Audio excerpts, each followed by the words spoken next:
A service of KIBMradio.com, the Internet's home for an all old-time radio.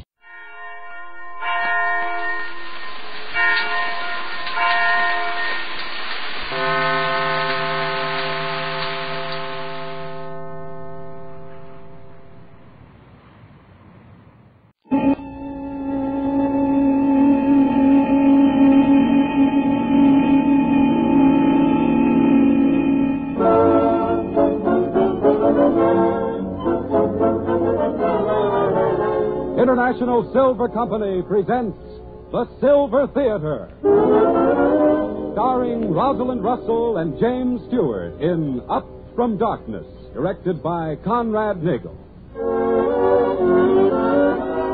Brought to you in behalf of two of the greatest names in silverware, International Sterling, world-famous solid silver, and 1847 Rogers Brothers, America's finest silver plate.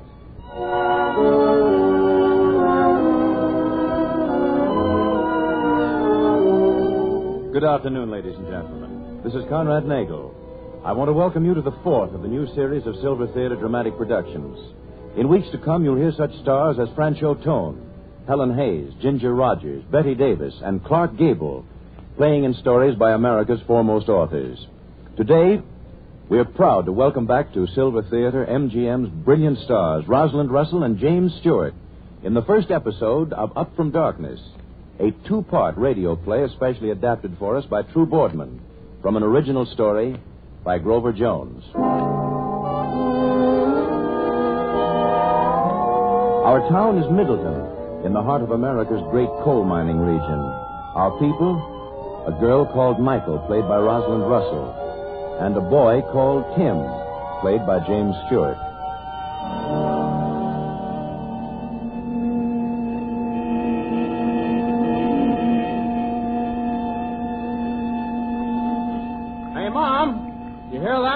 The old pipe organ of prosperity. Work some more. Sure, it is fine music, Tim. Now, Mom, where's my clean shirt? On the table. Oh, yeah, I got it. Say, you'll never guess who I saw in town tonight. Oh. Michael Gargan. The boss? Well, who didn't see him? Doesn't he come down on the mine every day? Oh, not him. Her, his daughter. Mickey? She come back from college just this morning. I saw her in Coburn's. No. Yes. Well, what do you know? She's back, huh? Well, Mom, you can start supper. I'm all washed up now. So Mickey's back. Well, what's she look like? What'd she say? She still got those freckles? She's got no freckles now, Tim. Or if she has, you can't see them. What, Mickey Gargan and no freckles? Hey, what's... Well, just remember, Tim, boy, 4 years at college can make a lot of difference in a girl. Oh, and now don't pester me. I got to get supper on the table. Your brother will walk in here starving. No, there's plenty of time. He hasn't even finished shot firing yet. I can tell because... Joe? Shot firing? Oh, yeah, sure. Didn't he tell you? Yeah, Pud Llewellyn got hurt yesterday, and, yeah, he lit a short fuse and didn't make it to the breakthrough in time, so they had to have a new shot fired, so Joe's it. So I thought he told you. No, he didn't. Well, hey, Mom, why that long look? It's a break for Joe. What means more pay? Besides, you know, Mike Gargan said he wanted Joe to work every job in the mine. That boss got real plans for Joe, yeah, Mom. I know, Tim. I know. Well, besides, somebody got to blast out the coal for us. Who can do the job better than Joe? That's right. Nobody. Hey, you know what? I'll bet if we give a listen, we'll be able to hear some of the shots he sets off down there. Now, the last rooms he'll be firing in are Nielsen's and Hughes's, and they're in the new rooms just off Main North. I pulled a trip down there today, and I was saying to myself, I said, I'll bet this entry's so close under our house that if I sing loud enough, Mom will be hearing me up there, you know? Oh, Tim Barlow. 700 feet down and you talk about... you're crazy as a blind dog in a meat house. Listen, what'd I tell you? That's in Nielsen's room. I bet my shirt on it. Now there'll be 2 more shots in Nielsen's and 4 in Hughes's. 6 more shots and you can put on the steak. Joe will be up before it's done. Mom, did you hear me? Yes, Timmy, I heard you. 6, did you say? And that's one of them. Oh, hey, Mom, now what's happened to you? You're getting jittery because Joe sets off a few shots? I'll get used to it like I get used to everything. 2. Now, Mom, now quit it, will you? Joe knows how to take care of himself. Come on, now tell me more about Mickey. Never you mind about Miss Michael Gargan. Just because you went to high school together, you don't need to think that Mom, you're deaf. I'm not thinking anything. Well, I think I'll go down to the Tipple and meet Joe when he comes up. And, Mom, press my good pants for tomorrow, will you? All right, Tim. 3, 4.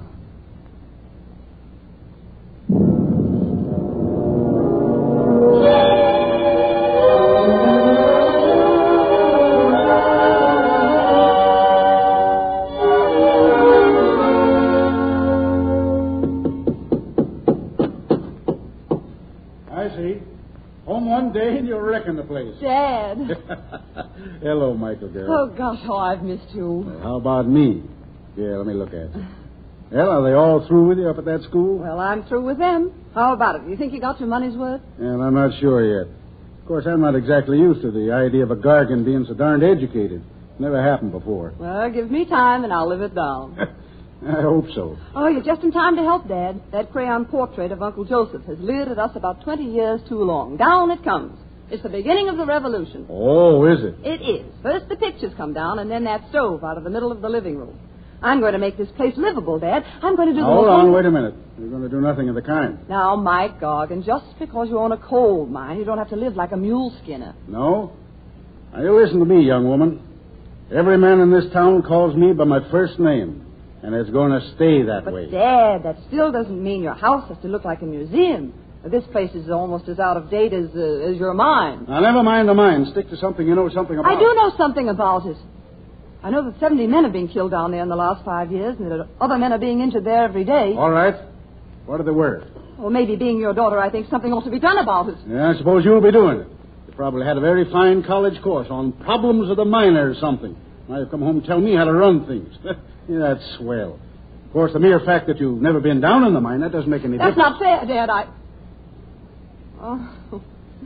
Oh, what's the matter with us? I'm home an hour, and we're right where we left off when I went away. Battling about the mine. Yeah, you're right.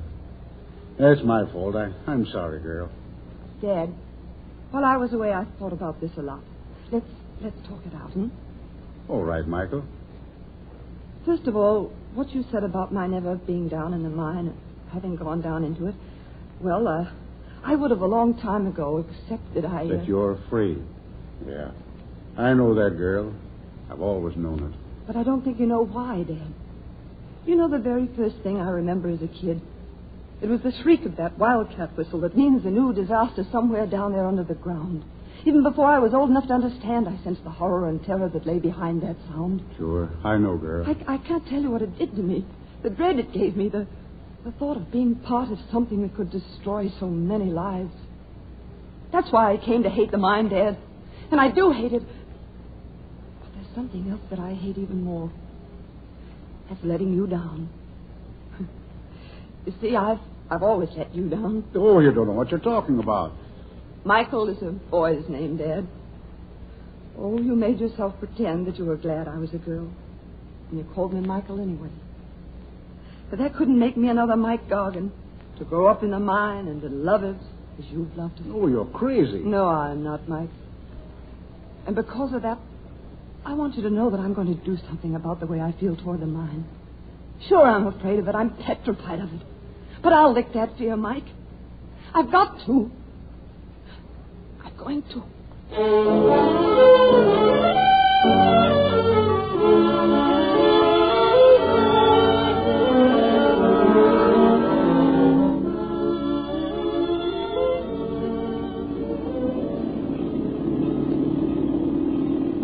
But look, Miss Michael, it's no good for you just hang around mine all day.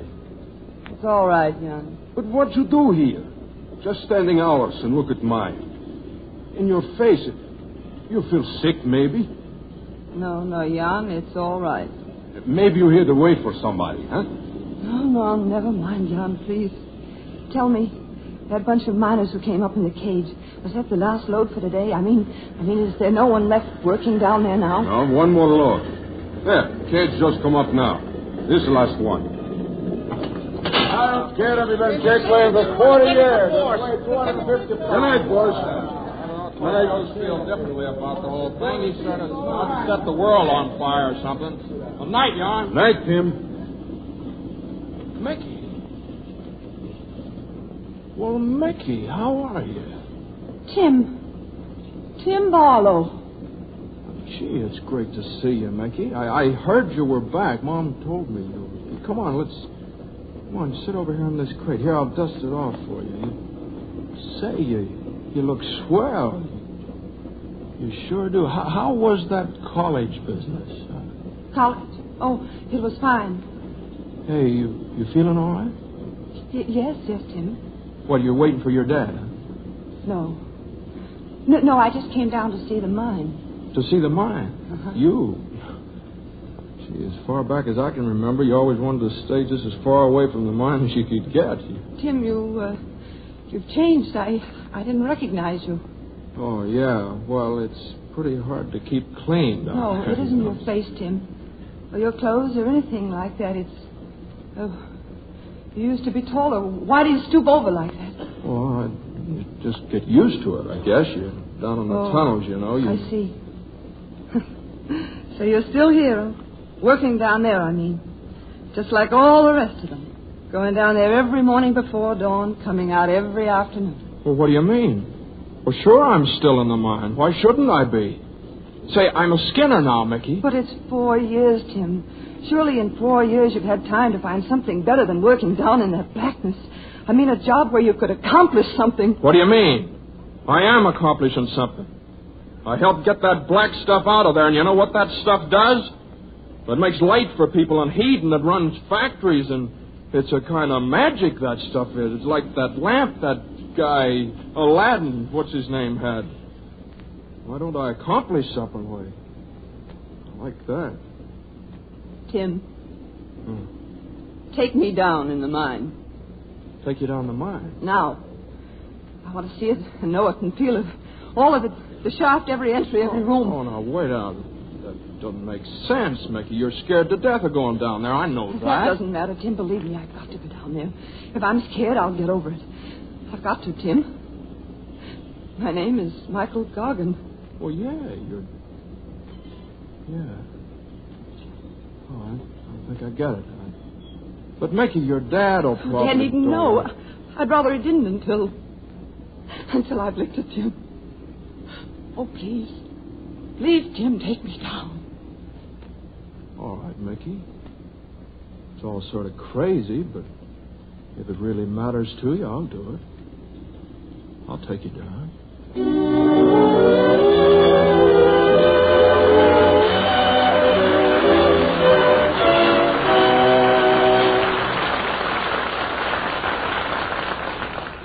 You've just heard Act One of the first episode of Up From Darkness, starring Rosalind Russell and James Stewart. Before the second act starts, a young man steps from behind the silver curtain with a grateful word for living in this generation. John Conte. We don't talk about it very much, but I think at heart we all realize how fortunate we are to be living in a generation that makes it so easy for us all to enjoy the finer things of life.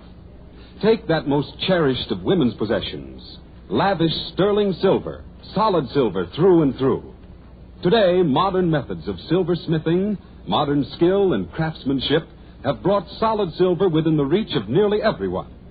For example, do you know that right now you can get an individual place setting in International Sterling's thrilling Enchantress pattern, 6 distinctive pieces of solid silver for only $16.75? Well, you can. And believe me, Enchantress is a pattern of incredible beauty. It's modern in its graceful sweeping lines and exquisite proportions, and yet it's romantic, too, in the delicate bit of carving at either side. But see Enchantress at your silverware dealers tomorrow. When you do, when you realize that here is silver loveliness that will never fade, when you find out for how little and on what easy terms you can own the solid silver you've always longed for, I know you are going to own International Sterling's Enchantress.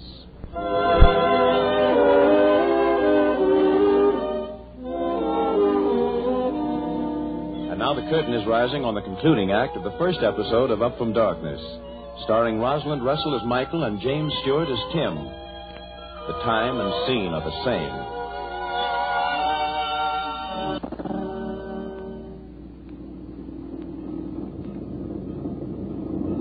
know, Tim.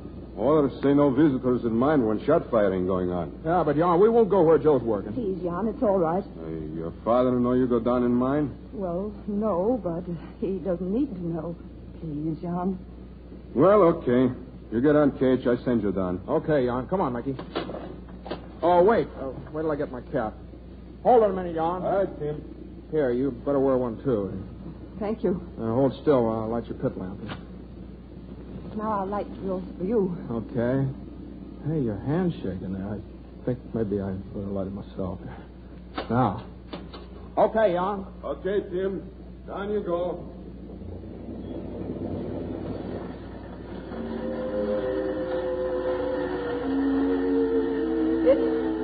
It goes down pretty fast, doesn't it? Yeah, I should have warned Jan to run it slow. Well, what happened? No, that's just a little too much speed. The cable's flat, that's all. There ought to be something to hold on to in this cage. It's not safe like this. I mean, it should be all closed in. No, it's okay. It's okay when you get used to it. Now, if your ears feel funny, try yawning. That always does the trick. What's that? Now, we just hit the bottom of the shaft. Well, how about it, Mickey? You coming? So black. I can't see anything. You will. It just takes your eyes a while to get used to it, that's all. Come on, we'll walk up the main entry here. All right. Oh, Tim, the ground is wet here. It's soaking. Oh, sure, yeah. I didn't think of that. That's seepage. It's always like that. Of course, it's not so good on those shoes. That doesn't matter. You see, up in there... So, be careful. Gosh, you almost walked into that lead wire. 1,200 volts in that circuit. You mean a wire like that is left exposed in this darkness? Oh, yeah, sure. Well, everybody knows what it is. Besides... Jim! What? There, just now, I saw something. Something move. Oh, yeah, well, that's just a little rat. There's a lot of them down here that won't hurt you. Come on, I think you better take a hold of my arm. Yes. Maybe I better have. Keep your head down when you're walking. See better now? Yes, I think so. Sure you can. Uh-huh. You know, I know a miner who'd never wear a cap when he works. You know what he used for light? What? Lightning bugs. Ah.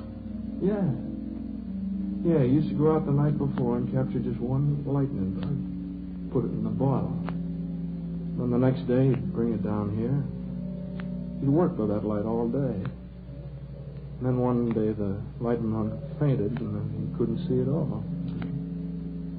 Hey, you're supposed to laugh at that. That's some joke, I guess I don't feel much like laughing right now. Well, yeah, I can just try. Tim, those things up there, what do you call them? Are they cap pieces? But they look loose. Yeah, so they do. What if they give way? The roof caves right in. Does it do that often? Yeah, every now and then. How can you just pass it off like that? If the shaft does fall in, it means... Tim, aren't you afraid yourself? Afraid? I don't know. I never thought about it very much. I guess if I did, I might be. You see, Mickey, you get used to that down here. All these things that bother you, they're just part of our job. Even men being killed. Even that. Now, look, Mickey, can't you understand? No, I can't understand. It's horrible down here. Even worse than I imagined. The dark, the cold, the dampness, as if that weren't enough. Oh, Jim! It's all right, Mickey. I should have warned you. Those are the shot fires. Now, Joe, my brother, is blasting out coal for the men to load tomorrow.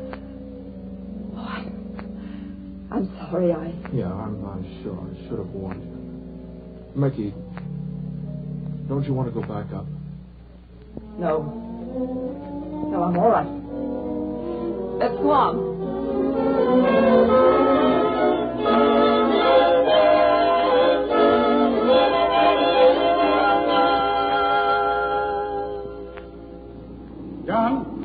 John? Oh, Mike.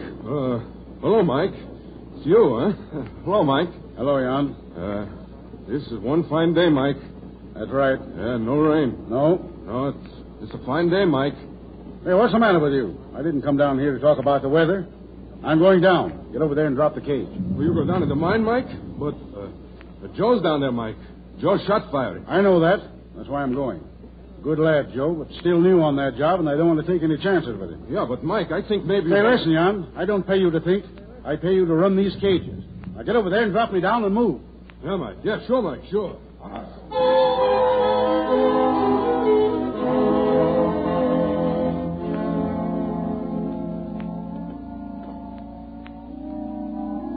Now, this is what we're coming to, Mickey, is a park, and that's where the... I've just got to get used to those. Sure you will. Hey, you dropped your cap. Oh, yes. Here. Boy, you don't look much like 4 years of college now, Miss Gary. Hold still. I'll get that smudge off. There. Thanks. You're swell, you know that? Mickey, maybe this isn't the time or place to tell you, but well, all the time you were away, going all sorts of places with all sorts of people, and, well, I was right here. And I was thinking about just one person. Timmy. Of course, you may not think that you've ever been down here before, but I want to tell you have, Mickey. You've been riding around down in here for years with me. Oh, I'm glad, Timmy. Truly, Tim, Harlan! They're going out! Hey, Tim. Down there where Joe is. Come on! Joe, is that you? Oh, Joe! Tim! What is it? Miss Cargan, your father, and your brother, Tim. They're in there, caught in a fall. Dad! Aye. We just come down to inspect. The shot went off and the roof fell in. They're caught in there, both of them. No! Mickey, wait. Are all the shots fired off, Joe? I don't know. We'll take a chance. You stay here, Mickey. I won't. I'm coming with you. We've got to get them out.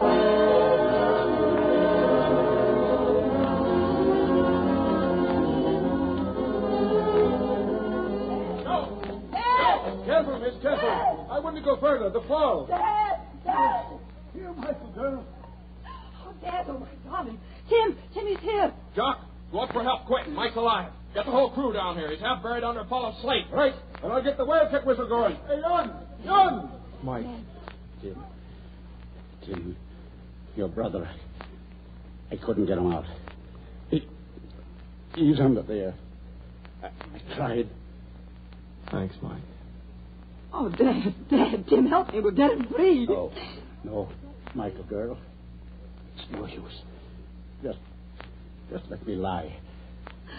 Oh, Dad. Okay. You picked a swell time to finally come in the mine. Darling, Tim, listen.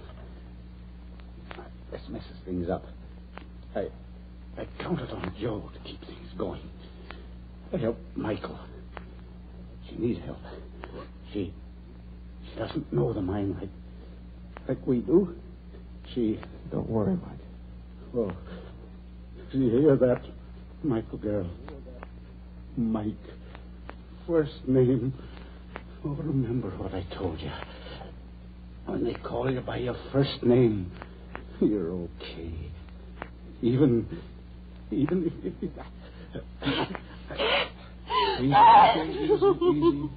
No use in that. No use. My father's dead. Can't you understand that? My God. My father dead. And so is my brother. So was my father, almost like this 2 years ago. You just stand there, not even cry, not say anything. Just accept this. For mine, Mickey, it'll always be the mine. For me someday. And for you, too, unless you stay up above where women belong. Why did my father die, Tim? For what good reason? That ass could have been braced and saved strong enough for 100 blasts like that. Maggie, listen. But it's not just Dan. It's for Joe and your father. It's for all the others who have died and still others who will die if this place has its way. Maggie. Look at it. Live wires left exposed and cables unprotected and cages that are death traps in themselves. You're talking wild. You don't know what you're Oh, saying. yes, I know. This mine belongs to me now. And I'm going to fight it. I know that I can fight this monster that you and all the others just accept. I'll fight it alone if no one else will help me. But I'll make it pay for Michael Gargan's death. If it's the only thing I ever do in life, I'll beat this mine.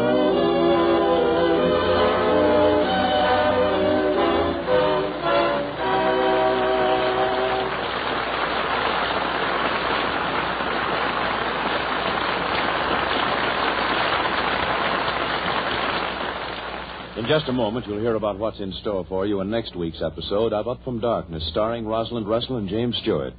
But right now, here's a man to offer you something very special. John Conte. For many of you, this fall holds a really gala occasion. The day when someone in your family or one of your friends, someone you hold very dear, walks up the church aisle in veil and orange blossoms to the romantic strains of Lohengrin. And if you'd like to make your wedding gift to that bride as memorable as the occasion, you'll give the gift of every woman's dreams, beautiful silverware.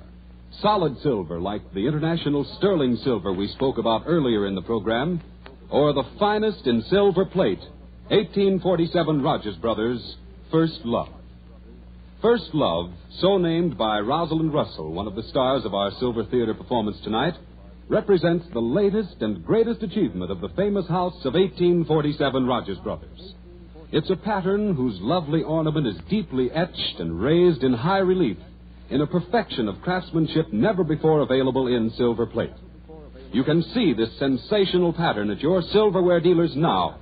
In fact, in order that you may see it, 1847 Rogers Brothers are making a special offer of a small distinctive serving fork. A fork which ordinarily costs $1.50, but which you can now have for only 25 cents. When you go to your silverware dealer tomorrow for your fork, when you actually see its rare, rich beauty, I know you'll not only want a complete First Love service for the bride, you'll want one for yourself, too. And you can have one easily. Your silverware dealer will tell you on what really convenient terms you can own the aristocrat of silver plate, 1847 Rogers Brothers, First Love.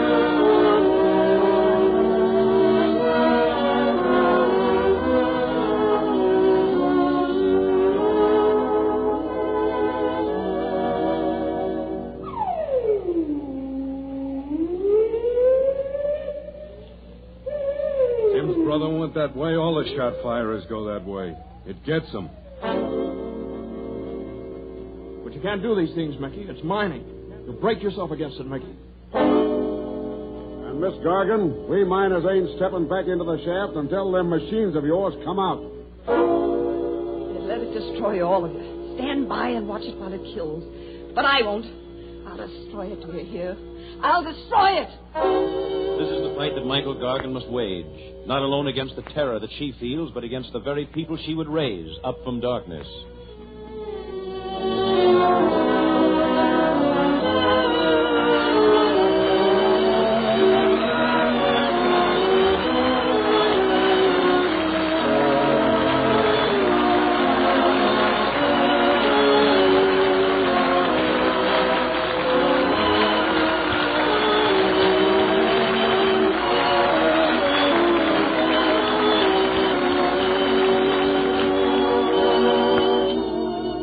Next week at the same time, the Silver Theater will star Rosalind Russell and James Stewart in the concluding episode of Up From Darkness, directed by Conrad Nagel, with original music scored and conducted by Felix Mills.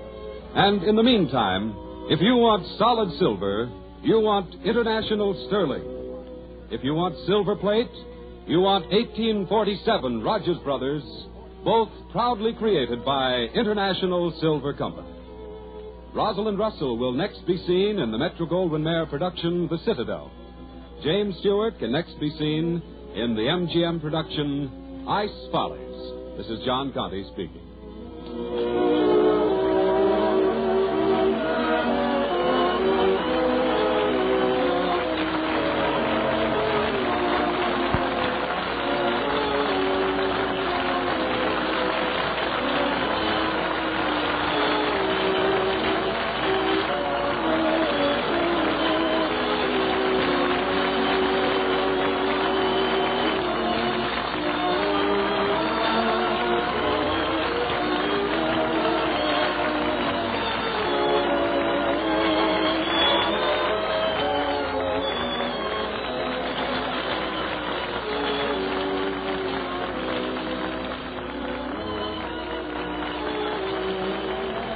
is the Columbia Broadcasting System.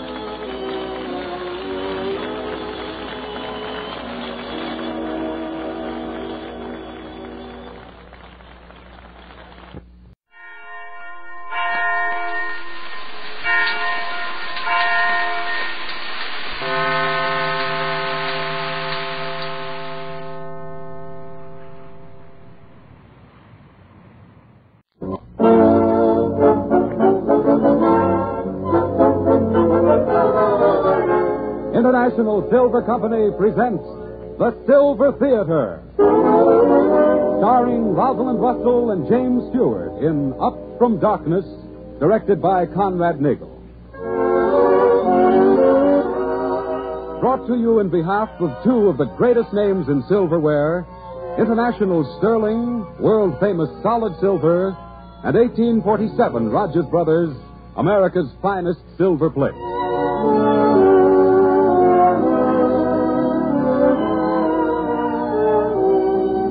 Good afternoon, ladies and gentlemen. This is Conrad Nagel. We welcome you to the fifth of the new series of Silver Theater dramatic productions. In weeks to come, you'll hear such stars as Francho Tone, Helen Hayes, Ginger Rogers, Betty Davis, and Clark Gable, playing in stories by America's foremost authors. Today, we're proud to welcome back to Silver Theater Metro Goldwyn Mayer's brilliant stars, Rosalind Russell and James Stewart, in the concluding episode of Up from Darkness, a two-part radio play especially adapted for us by True Boardman from an original story by Grover Jones.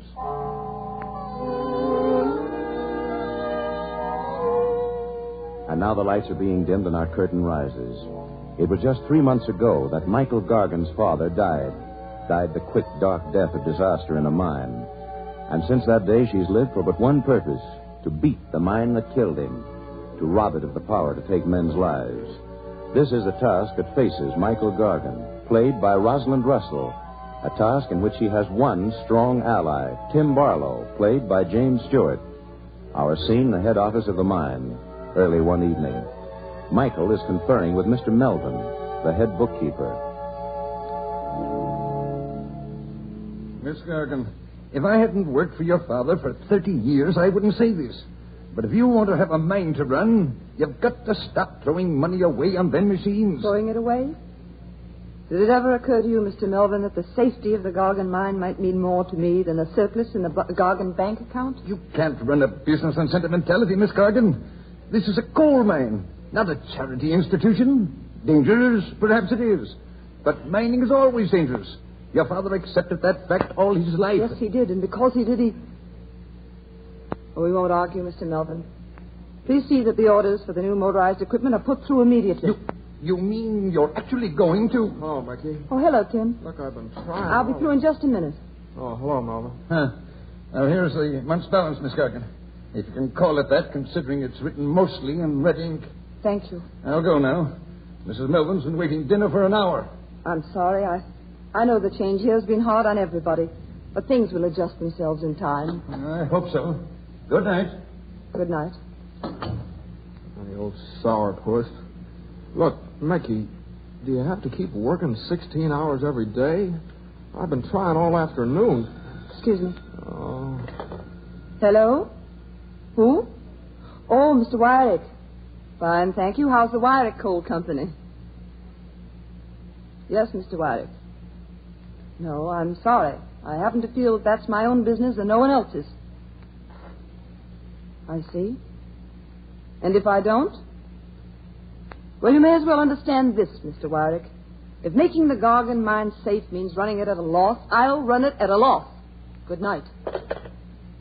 What now? Mr. Wyrick over in Hastings is up in arms about the improvements I'm making. Says it's unfair competition and is going to do something about it. Oh, it's not so good. Don't worry, Maggie. Now, he's just talking. Oh, I don't care, Tim. I'm winning. Wyrick or anyone else can say what they please, but I'm doing it. I'm licking the mine. Do you realize there hasn't been one person killed, not a serious injury since Dad... in over 3 months? Yeah, that's swell. Well, think of a record like that, Tim, even before the job is finished. And by the time we've installed the rest of the equipment I've ordered, we'll be well on our way. Mickey, that's what I wanted to talk to you about now, those machines and safety devices. Yes, Tim? Well, never mind now. Hey, your face is dirty again. Ink this time, I think. Here, I'll fix it. You know, since you turned working woman, you can manage to get your face smudged up more. Crazy. Tim? Yeah. Tim, I've got to check this balance. Oh, look, Mickey, it'd work out swell, you know it? We could drive over to Sheridan and then go for a week at Bryant Falls. I got quite a lot saved up, and besides, I got an uncle in Dubuque who's going to leave me $3,000, and he just wrote Mom last week that he's feeling pretty low. And Tim! Wait a minute. Is this supposed to be a proposal? Yeah, I guess that's what you'd call it. Oh, Tim, I... You see, Mickey, I sort of think maybe your dad would like to know that somebody was taking care of you. You know, a woman on her own can manage to get herself mixed up in more darn jams, especially if she's sort of bull-headed. And no, I don't. Miss Gargan. Hello, Jan. Miss Gargan, I just here, so I come quick tell you. Tonight at Miners' Hall. Meeting. Well, go on, Jan. What kind of meeting? Men from mine, Miss Gargan. They meet to talk what they do about changes you make in mine. Everybody be there. I think you want to know. Thanks, Jan. Thanks for telling me. Okay. You do something, maybe, huh? It's not so good, Miss Gargan. I know, Jan. I know. Good night. Good night. Night, Tim. You knew about this, didn't you, Tim? I guess I did. And that was the reason for your proposal? No, not the reason. Maybe it's sort of rushed it a little. I see. Now, look, Mickey, this is serious, honest. Now, you've been up here in the office. You don't know how the men have been feeling. It started as soon as you began making changes down there, and it's been getting worse all the time. There's no telling what'll happen at that meeting. No matter what happens, Tim, it can't make any difference. I started this fight, and I'm going to finish it. Mickey, you still haven't answered me. Will you marry me? But don't you see I can't answer that now, Tim? I can't, believe me, not until I've finished this job. Oh, but, Tim, ask me again, will you? No matter what happens to your uncle in Dubuque.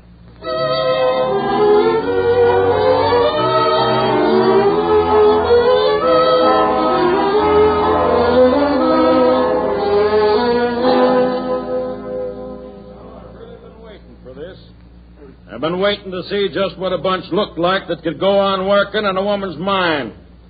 I'm surprised at you. Some of you have even got your hands dirty. Now listen to me, you guys. Any sap knows that a woman around a mine is unlucky. And they don't make them any unluckier than Miss Michael Gargan. Look at all these fancy machines she shoved in down at the mine. Do you like all that junk? Of course you don't. And here's something else. Just wait a while till these fancy machines get really working. One by one, you'll find yourselves getting fired. The machines will be doing the work. Yeah, not only some of you are going to be out of a job, you'll all be out. 6 more months of that highfalutin gal boss and this mine will shut down.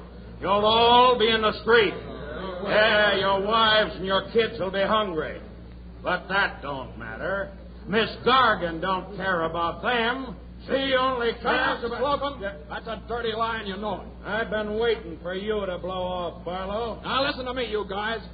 This bird Slocum doesn't live here, he doesn't work here, and I'll tell you what he is. He's a hired agitator from the Wyrick mine over at Hastings. Oh, yeah? Well, how does it feel to be promoted, Barlow? A mule skinner one day and a boss foreman the next. Having a gal for a boss may be unlucky for everybody else, but it's sure all right for you. Why, you low. Look out, Fuller. Get away. Let him out. Come on. Get back, you guys. Nice going, Barlow. Socking a man when he's not looking. You were looking then, you're looking now. Come on. Now, look here. There's no kicks and no Let go of me. Get out. Take it easy. Both fight. There'll be none of that here, Barlow. Now, listen to me. Listen, all of you. Now, don't pay any attention to this guy. Don't be crazy. Look at what Mickey Gargan's trying to do. Suppose she has spent dough on those machines. It wasn't for herself, was it? And if she fired anybody, no, and she's not gonna. Now, give her a chance.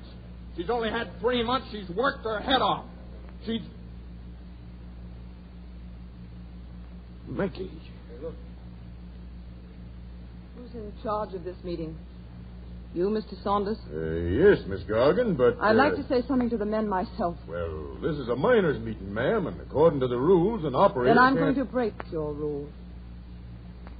Men, I heard most of what Mr. Slocum said a moment ago.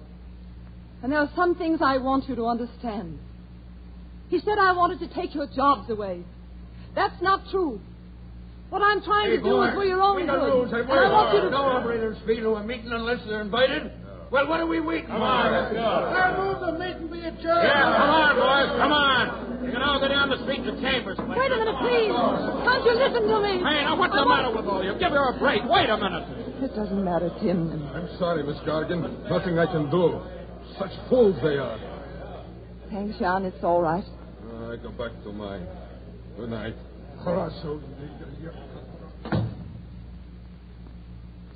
Oh, Mickey, you shouldn't have come here. I see that now, Tim. But we'll win them over. I know we will. What we're doing is for their own good, and as long as you believe in me, as long as you'll help me... Quit it, will you? Well, what's wrong, Tim? I'm a liar, that's all. Now, look, Mickey. I'd lick any other man that says it, but it's true. You're wrong. And if you keep on the way you are, you'll wreck the mine. Tim! You've gone about it with your eyes shut. Those men have always dug coal in just one way. It's part of their life, and now you want to change that life. Well, you can't, Mickey. Believe me. You're not a miner. You can't understand. Wait a minute, Tim. There's just one thing I want to know. Are you helping me finish what I started, or aren't you? I can't, Mickey. Not the way you're doing it. For your own sake, I can't. You're gonna... That's enough. So I've gone about it with my eyes shut, have I? Well, maybe you're right. I was blind. I was blind enough to think that you, at least, could understand. To think that what you asked me this afternoon meant... Mickey, please, now listen to me. Why? Why should I listen to you? I wouldn't understand. You're a miner. I'm not. We speak a different language. Fear and suffering and death, they're not the same things to you and me. I'm only trying to make you see it straight. Will you go now, please? Mickey. Go on with the rest of them to Chambers Hall. Mickey, go on. Leave me alone.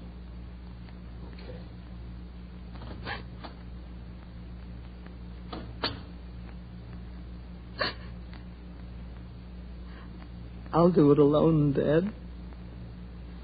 I'll do it anyway. I said I'd make the mine pay for your death, and I will. So help me. I'll do it alone.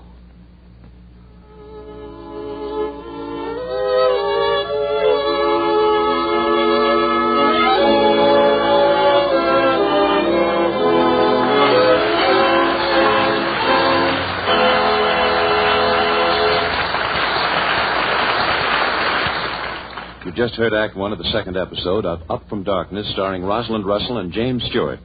And now, before we bring you Act Two, we bring you a passing comment on today's styles.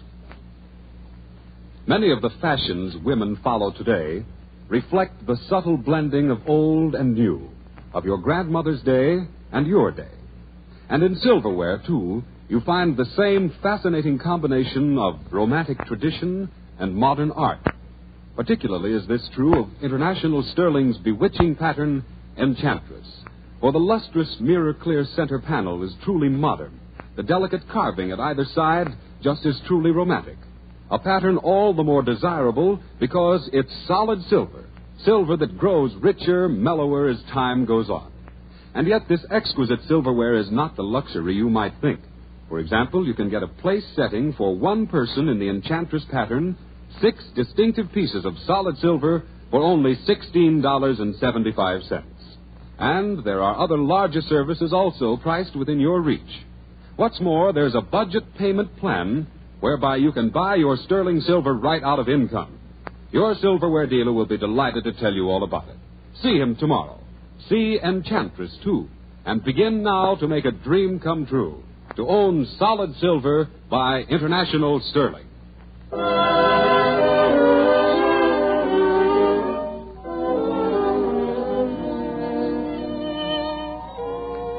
And now the final act of Up From Darkness.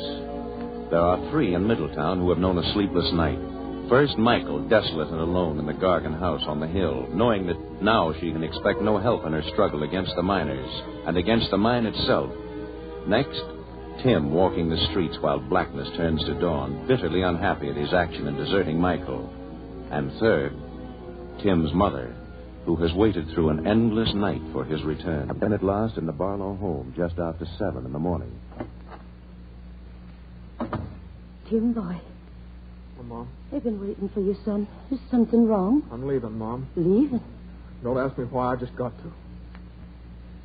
So you're just like all the rest of them. Or maybe worse. At least they're not running out. You don't understand. Oh, don't I, though? Just because the men all called a strike, you ain't got the courage. Right. Don't tell me you don't know. Last night at Chambers Hall, they voted not to go to work this morning, or any morning, as long as Michael Gargan is in charge. Yeah. Yeah, I see. So long, Mom. Go on with you, then. And I'm not so sure about what she's well rid of you. Oh, don't talk like that. You're a fool, Tim Barlow. And I'm ashamed of you. What do you want me to do? Do? I want you to stay here and fight for the girl you love. I did fight for her, Mom. I'd keep on if she was right. If she was right. She is right. Do you think that Mickey Gargan is the only woman in Middleton who wants safety in the mine? But the men, Mom. The men are fools, like you. They don't like changes because they've always worked another way. It's humbug. Let them learn, I say. Oh, you still don't understand. A woman just can't run a mine. Why can't she? So Michael's wrong, is she? Well, I'll tell you how she's wrong. She hasn't learned to tell that bunch of numbskulls where to go. Mom, Mickey's a girl, remember. She can't. Why can't she? She's a Gargan, isn't she? Mike Gargan called every man in this town by his first name, and vice versa. And when she learns that, and a few cuss words, you just watch her run that mine.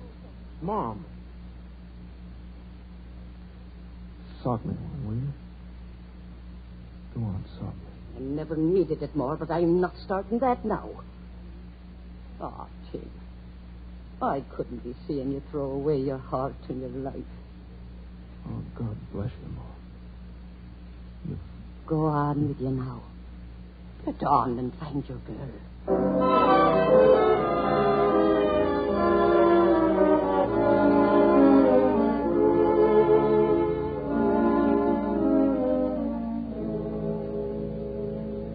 What time is it now, Jan? 20 after 7. I see. But maybe still not strike. Maybe miners just late, huh? All of them, Jan. All 20 minutes late. Jan, why didn't you strike too? Why do you stay at the mine? Me top man. Keep the fan going in mine. But anyway, Jan not strike. Mike Gargan always good friend to Jan. Jan always good friend to Mike's daughter. With my people, once friend, always friend. You can't always say that for my people. Oh, you don't worry, Miss Michael. Him funny guy. He's kind of crazy like all Americans, but Jan. he come back. Oh, you think Jan blind, maybe? Jan, please. Please don't talk about Tim. Sure. You go home now, maybe, huh? No. No, I'm going down in the mine. Down in the mine? I want to talk to someone. But the mine empty, Miss... Oh, you mean down there? Your father? Oh, yeah, I understand. Good, maybe you go. Sure, you just get on cage. I'll let you down. You got cap and pit lamp? Yes, here's one. Wait, I like. Now? You're not scared to go down alone. No. I'm not scared. Good. Miss Michael. Maybe down there. You say hello for Jan. Huh? All right, Jan. Down you go.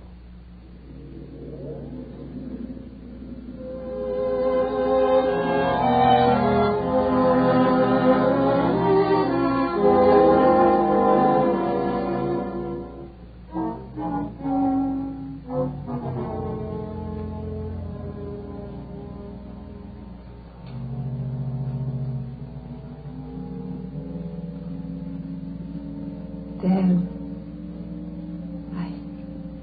I had to come and tell you. I've let you down. This mine of yours, Mike, I really fixed it up. I fixed it up so swell that nobody will come work in it.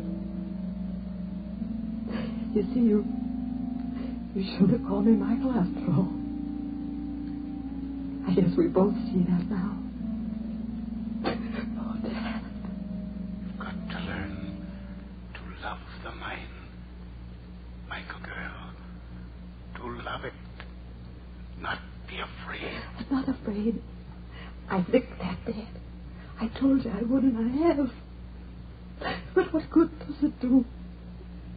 I can't run the mine without men to work in it. Mike, remember, girl, Mike. If they call you by your first name, you're okay. You're okay. I tried, Dad. I tried. But they never will. They never will. Mickey. Tim. Mickey, you shouldn't be down here by yourself. I wasn't by myself. Well, but you... Oh, yeah, I get it. You want me to go, Mickey? No, Tim. After all, your brother's here as much as Dad. Yeah. Oh, look, Mickey, there's something I want to tell you here. I love you. Oh, Tim. Tim, darling. Mickey, Oh, don't say any more. Just hold me close. I love you, Tim. I do love you. Well, then that's all that matters. When two people love each other, they're unbeatable. Do you know that? They are, Mickey. And now you and I are going to fight this thing through. Both of us. But it's too late, Timmy. I've messed everything up. I've already failed. Failed?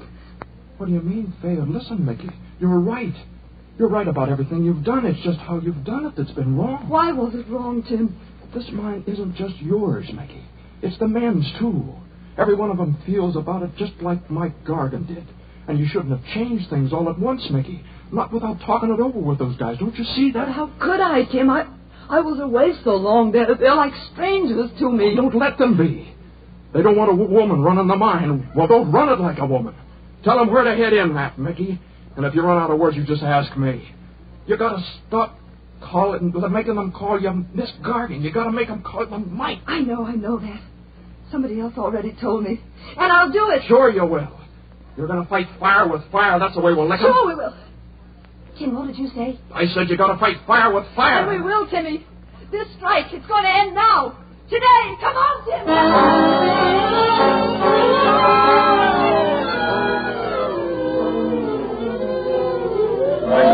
Wildcat whistle. At the mine. Something's happened. Let's go.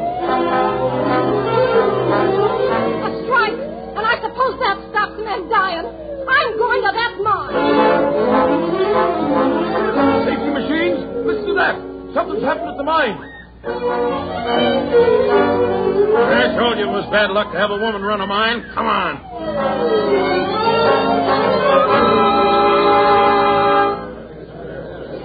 There's the girl. There by the tipple at the head of the shaft. This was all a trick to get you back to work. Oh, no, it's not. Listen to me. You all walked out on me before, but this time you're going to stay and listen. So you're all on strike. None of you like the things I've done to improve the mind. You don't want to work for a woman boss, do you? Oh, why don't you answer? You, Tom Carson. You don't want to work for me, do you? Or you, Luke, or you, Shorty. All right. That's all I want to know. Wait a minute. Listen, everybody. This here gal's trying to cut Now, off. look, Slocum. Mickey's talking here, and you're going to shut up. This is a free country, Barlow. You can't stop me. I can't? Are you looking now? Hey, you got... All right, Mickey, go on. Go to it. Tell him. And now, you women, what about you? I'll tell you what about us. You got no right to stir us with that whistle when nothing's happened. Well, something's going to happen, Mrs. Novak. Unless at least 2 women back me up. What do you mean back you up? Why should we? Because you're women. And being women, you can't help but understand the thing I've tried to do. Change the mind? Sure, I've changed it. I've changed it to give your men a chance to live down in that hole. Well, what about it? Have you got the courage to tell your sons and husbands to go back to work? So you won't help me. So I have to fight your men alone. Well, that's great. There never was a Gargan that didn't like a fight. And, boys, you've got one. None of you wants to work in the Gargan mine. You'd rather go hungry than work in it. Well, then you're going hungry. Because I hate the mine. With or without improvements, I've always hated it. So I'm going to save us all a lot of trouble. Jan, hand me that piece of timber and open that firebox. Here, Miss Gargan. Do you see this tipple? Well, it's 40 years old and as dry as tinder. Hey, she's got a torch. Miss Gargan, what are you going to do? Here's what I'm going to do. I'm going to burn the mine. There! But the mine's on fire. Oh, you've got to stop her. Hey, she threw a torch down at the tipple. Jack, don't stand there. The mine. Go put it out. And your job. Come on. Oh, go on, you. Look at him go so they didn't like the mine. Fight fire with fire, ain't you? Mickey, and you have. Tell him where to go. Boy, how you told him. Work whistle My now, John. Sure, why not? Fire almost out now. Pretty soon, men will go back to work. I blow whistle, let town know strike over. Sure, Jan. Let her blow. Go ahead. Okay. And you do one swell job just now. You're damn fine boss, Mike. Oh, Timmy. Timmy, I've done it. Did you hear? He called me Mike. Sure he did. And they're all going to be calling you Mike. Hey, Mickey, crying. Hey, you can't cry. You're boss here. I know. I just can't help it. You can't help it? Well, you win, so you can't help crying. Well, I don't know. Maybe I'm crazy. Yes, you are. Jan said so. Like all Americans. But, oh, Timmy, crazy or not, I love you.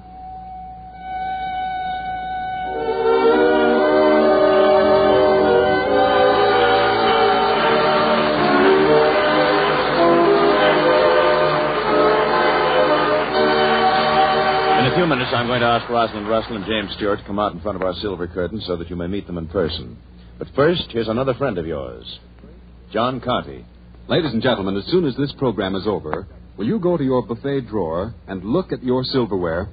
Is it the kind you can be really proud of? Silverware that adds distinction to your dinner table? And just how complete a service have you? Do you own salad forks and coffee spoons?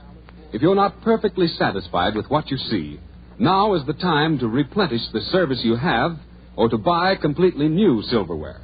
Because now you can get solid silver like the international sterling we mentioned a few minutes ago, or the finest of silver plate like 1847 Rogers Brothers' First Love at prices you never dreamed possible. First Love is a pattern of really unusual beauty. The floral ornament is deeply etched and richly raised in a perfection of craftsmanship never before found in silver plate. 1847 Rogers Brothers would like you to have a small, distinctive serving fork in this exquisite First Love pattern. A fork that sells for $1.50, but which is yours for only 25 cents. By all means, go to your silverware dealer tomorrow and get it. Look at sets of First Love while you're there and learn how easily and conveniently you can own the best in silver plate, 1847 Rogers Brothers.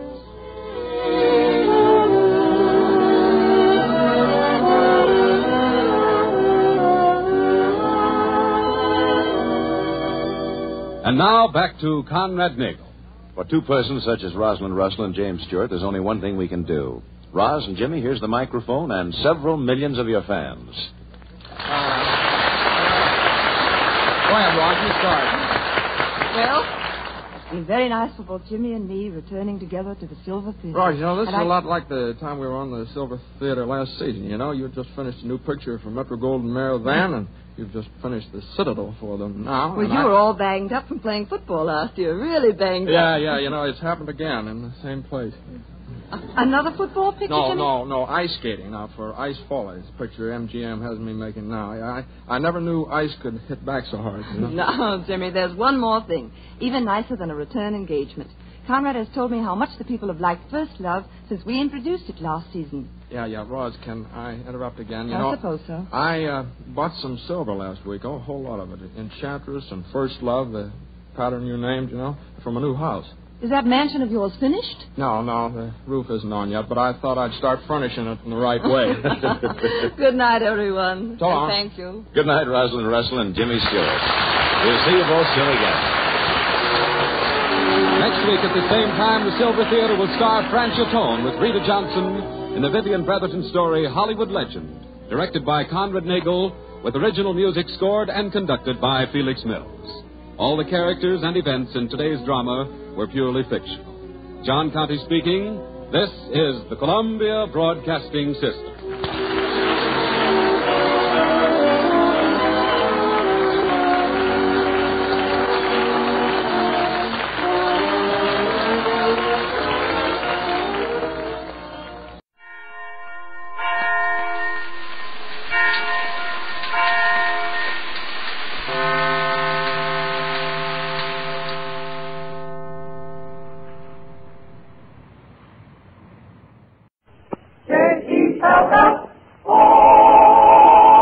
The Jell-O program, starring Jack Benny, with Mary Livingston, Phil Harris, Kenny Baker, and yours truly, Don Wilson.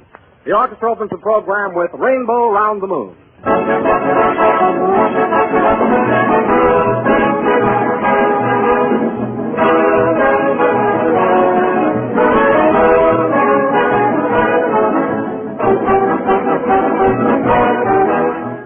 This is the time of the year when it's fun to get the fireplace going, set up a card table, and have Sunday night supper by the fire. And here's a simple, attractive menu. Toasted sandwiches with hot coffee and a delicious Jell-O salad. You can make your salad ahead of time and serve it when you're ready. And there are dozens to choose from. Shimmering lemon Jell-O, generously filled with diced chicken. Refreshing orange Jell-O, combined with crisp carrots and celery. A tempting green mold of lime Jell-O with sliced canned pineapple inside. Whatever Jell-O salad you choose will be a hit with the family, for Jell-O combines perfectly with fruits or vegetables, chicken or seafood, and gives you grand-looking, grand-tasting salads. Just be sure to get genuine Jell-O when you buy, for Jell-O brings you that wonderful, extra-rich fruit flavor that can't be topped for salads or desserts. So look for the big red letters on the box. They spell Jell-O.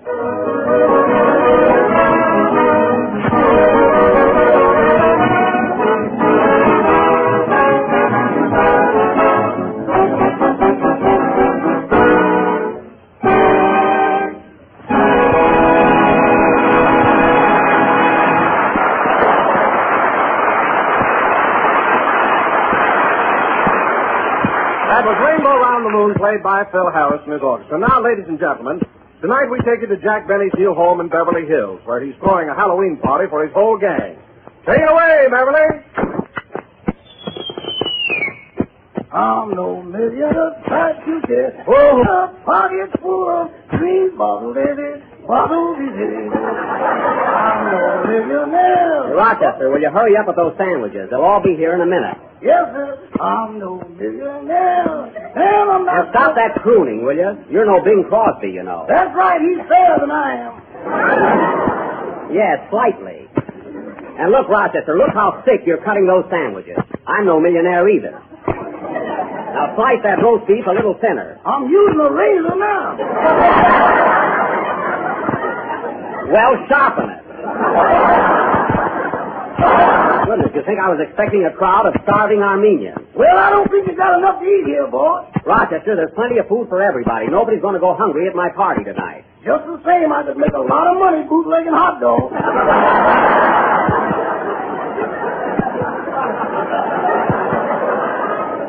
Oh, you could. Now, Rochester, you know perfectly well that I always have to give me that. This is the only house in the neighborhood where the mice are picking in the pantry. Now, that's just a lie. On this morning using my rowing machine. Yes, sir. Oh, hello, Mary. Hello, Jack. Happy Halloween. Gee, I'm glad you got here early. You can help me get things ready. Okay, but you better be careful, Jack. All the kids in the neighborhood are out tonight and they're raising the dickens. Well, naturally, Mary. After all, it's Halloween, you know. Yes, but you ought to see what they just did in front of your house. They tore your big sign down. What sign? You know, the one that says, Jack Benny's residence, admission 25 cents.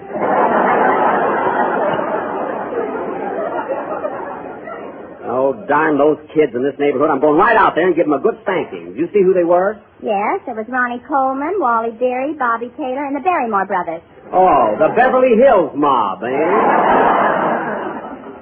What a bunch of rowdies. Remember last year when they put ink in your swimming pool? Yeah, and all the time I thought the water was too cold. You remember? Every time I took a swim, I turned blue. Yeah. Well, those kids better not go in the backyard this year. I set a bear trap for them. A bear trap? Yeah, that'll fix them. Say, Mary, open that jar of stuffed olives, will you, and put one on each plate so it'll look nice, huh? Just one on each plate? Yeah. What are they stuck with, platinum? Oh, Rochester. What do you want, boy? I thought you were going to bring your brother over to help out tonight. Where is he? He's September.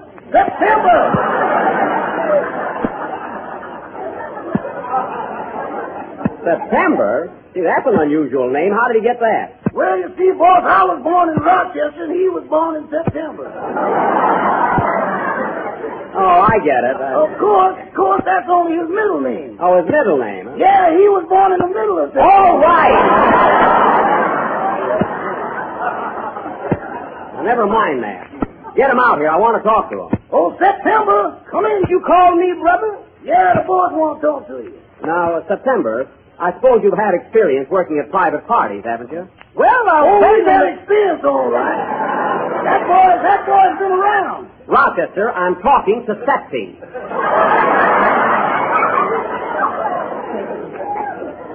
Now, listen. This is a rather delicate question, but I suppose you're honest. I mean, you can be trusted. Well, I don't like to commit myself. What? Oh, he can be trusted all right. He used to work in a bank. Oh, in a bank, eh? Well, that's good enough for me. I'll give him $3 for helping me out tonight. Only $3? Well, I'll bet that's more than he got at the bank. Why, man, there was more than that stuck to his broom every day.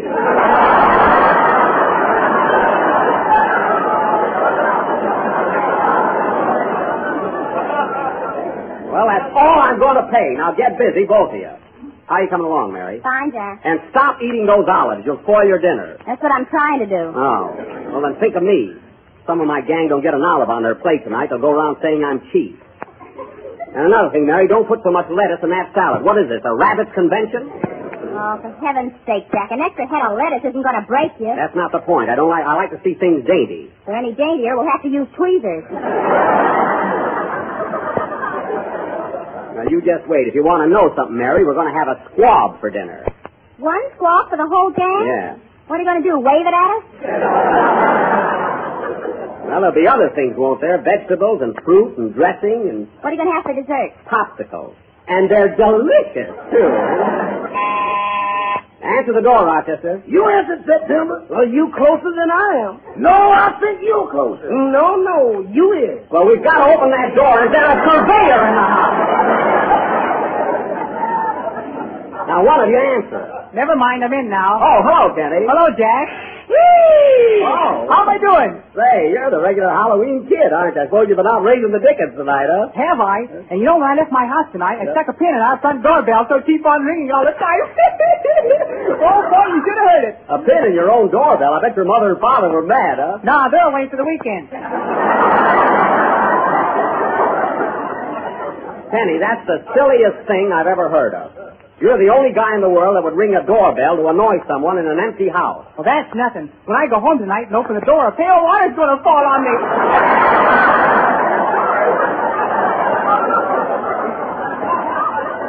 It is?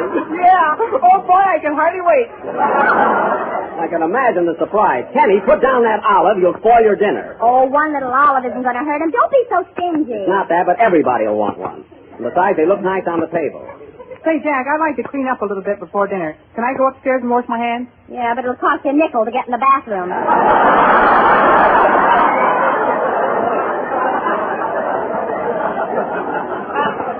Now, Mary, you know better than that. So don't pass any of those smart remarks.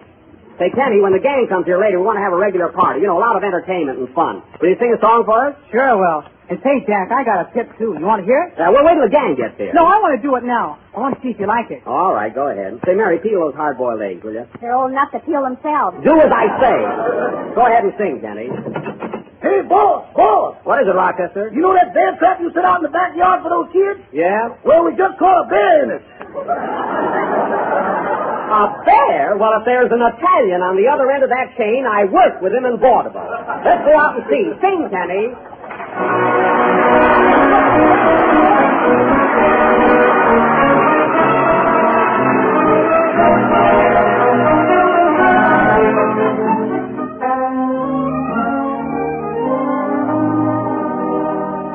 The night is filled with music. The glass is filled with dew. And I be filled with a heavenly peace if my arms were filled with you.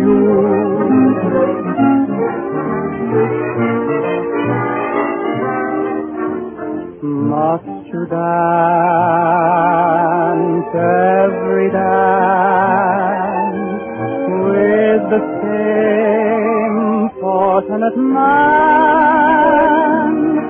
you have danced with him since the music began? Won't you change partners and dance with me? Must you dance quite so close, with your lips touching his face? Can't you see I'm longing to be in his place? Won't you change partners and dance with me? Ask him to sit this one out, and while you're alone, I'll tell the way that you tell him he's wanted on the telephone. You've been lost in his arms ever since heaven knows when. Won't you change partners and then you may never want to change partners again.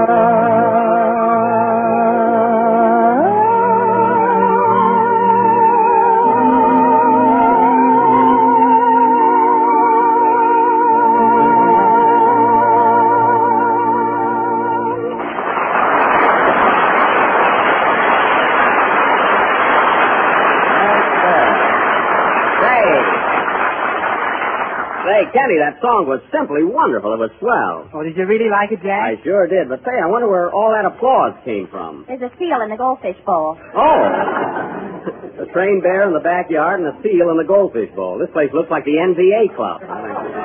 Hey, Rochester. Yes, sir? Where's that bowl of punch I made? I want it out here on the table so the guests can have a drink before dinner. I'm afraid that punch is kind of weak, boss. Weak? Yes, sir. If you ask me, it's to stand a gin transfusion.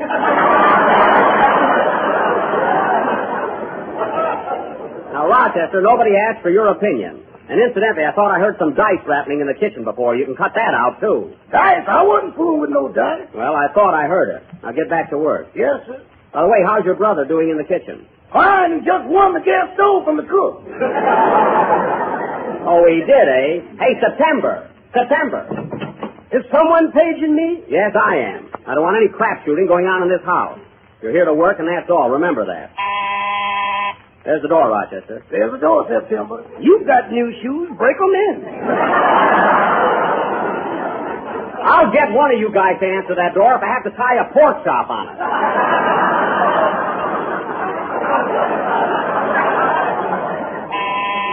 Rochester, answer the door. Doors. I'd like a job working a tent sometime.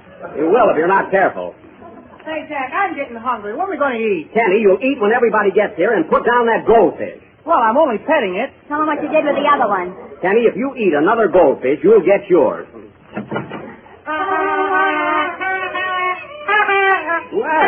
Well, look who's here. Hello, Mr. Hare. Hi, Rochester. Well, Phil, I thought you'd never get here. Come on in, Barbara. Barbara? Oh, Jack, I hope you don't mind. I brought a girlfriend of mine along. Hey, I should say I don't.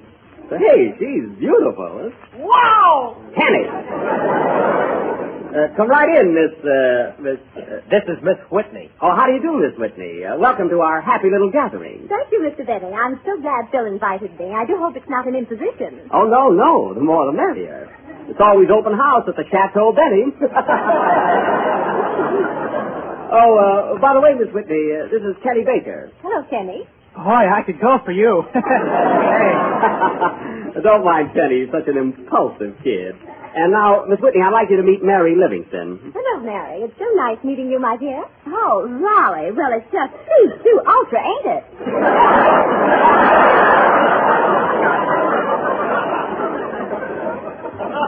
Mary. Well, those sweet dames bring me up. You little minx. Say, and Phil, old man, I'm so glad you were able to make it tonight. You know, we're going to have a squab for dinner. I knew it wouldn't be two.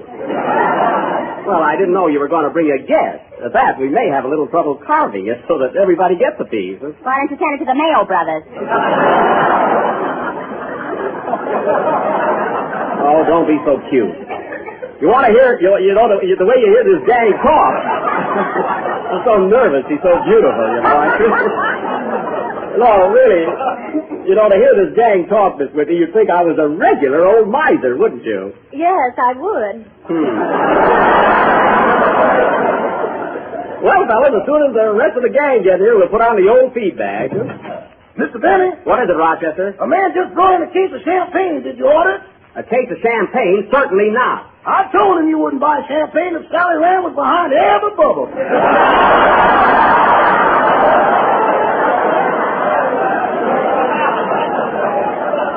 Well, anyway, I don't want it. Send it back. Yes, sir.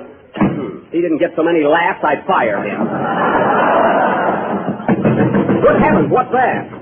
Oh, hello, Don. What's the big rush? Oh, boy, I got here just in time. Hi, fellas. John, you're all out of breath. What happened? Well, I've been out celebrating Halloween, and you know that big white house up on the hill? Yeah? Well, I had a bar soap with me, so I sneaked up to the window and I wrote on it, Jell-O has 6 delicious flavors, strawberry, raspberry, cherry, orange, lemon, and lime. Why, Don, you little scallywag. Did you get caught? Yeah. A man came out and kicked me right between lemon and lime. Well, brush yourself off, Don, and join the party. Oh, by the way, I want you to meet a friend of Phil's. This is Miss Whitney, Don Wilson. How do you do, Mr. Wilson? Well, I'm very glad to know you, Miss Whitney. Are you familiar with Jell-O? Don, please, you've just met the young lady. That's all right. I have a weakness for Jell-O myself. Oh, is that your only weakness, Miss Whitney?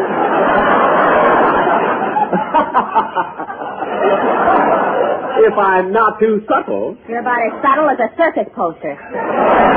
Mary, I'm talking to Miss Whitney. But you know, Miss Whitney, I've had a feeling all evening that I've seen you somewhere before. Are you by any chance in the movies? No, I'm not. Well, I am. In fact, I'm a star at Paramount. And then, of course, there's my radio work, too. Tell her how much money you make and get it over with. Mary! You know, Miss Whitney, there are times when Miss Livingston just drives me frantic. But I suppose, well, most women are like that. Don't you think so, Miss Whitney? I mean... Yes, but why don't you stand still? Oh, that's just a habit of mine. Pretty girls always make me nervous. If I was her, I'd yawn right in your face. Mary, please. We have company. I'll say you have. What are we going to eat? Yeah, gee, I'm starving. Pretty soon, boys, pretty soon. Hey, Rochester, how about dinner? We'll be ready in a few minutes. Okay, come on, folks. No use waiting any longer. Let's start in with these hors d'oeuvres first.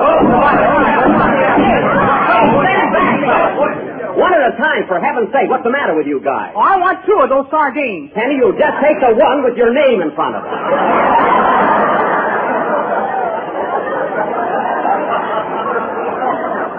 Now, don't be a pig. Gosh, this is worse than Russia. Now, Miss Whitney, don't be bashful. Take anything you want. Just help yourself. I tried to, but you hit my hand with a fork. Oh! Was that you? I got all mixed up in this crowd. I'm so sorry. Hey, Phil, hand me that deviled egg. Oh, no, I saw it first. Oh, I want a piece, too. No, everybody let go of that egg. Now, let's go. This is the first meal I ever saw with a referee. Well, you need one here. Now, everybody sit down at the table and stop acting like a pack of cannibals. Miss Whitney, you sit right here at my left. Thank you. And Phil, you sit way down at the other end of the table. I could sit in Pomona and I wouldn't have to worry about you. That's all. All right, Rochester, we're ready. There's the door, Rochester. There's the door, September. I wonder who that can be. Only I was thinking of the same thing. Well, stop guessing and see who it is. You have no idea, Miss Whitney, what I go through with these 2 boys. The servant problem is simply awful. I know. I'm a chambermaid myself.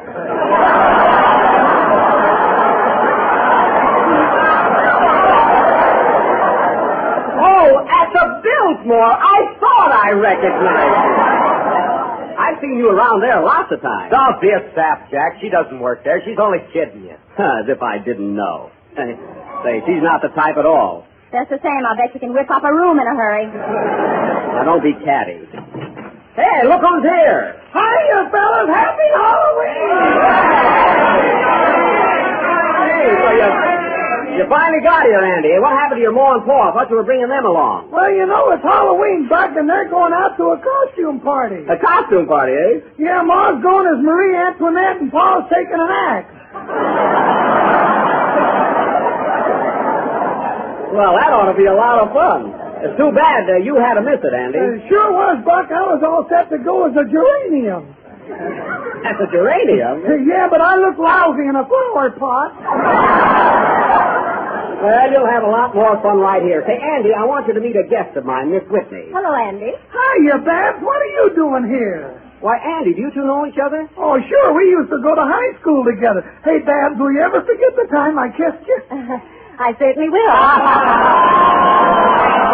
Well, Andy, you might as well sit down. We're about ready to eat.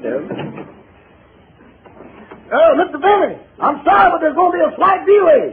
What's the matter now, Rochester? Well, September had a little argument with the cook and threw the squad at him. He did? Yeah, and hit him right in the mouth, which was open at the time.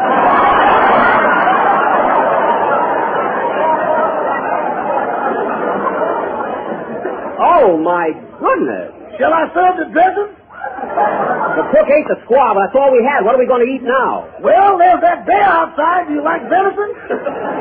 Never mind that. Now, Rochester, run right down to the store and get some frankfurters, and hurry. Yes, sir. Gee, I'm awfully sorry, fellas. Oh, that's all right. Gee, Miss Whitney, I hope the next time you come here, everything won't go wrong. Oh, that's all right. I think this is quite jolly. Really, it's fun. That's a lie if I ever heard one. It is not. Now, look, fellas, while we're waiting, how about having a little entertainment? Who plays the piano? I do. All right, how about a song, Phil? Come on, Phil, sing something, huh? All right, but I don't do so well on an empty stomach. Oh, don't worry, we'll eat later. Come on, Phil, what will it be? Well, how about What Have You Got to Get Me? Hey, okay, here it, Kenny. Let's have some fun tonight, boys. Hey, let's have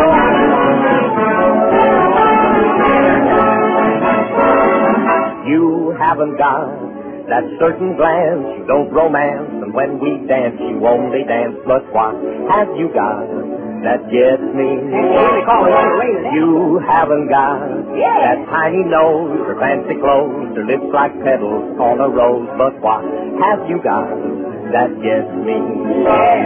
You tease me, you taunt me, you let me sigh. I want you to want me, but why?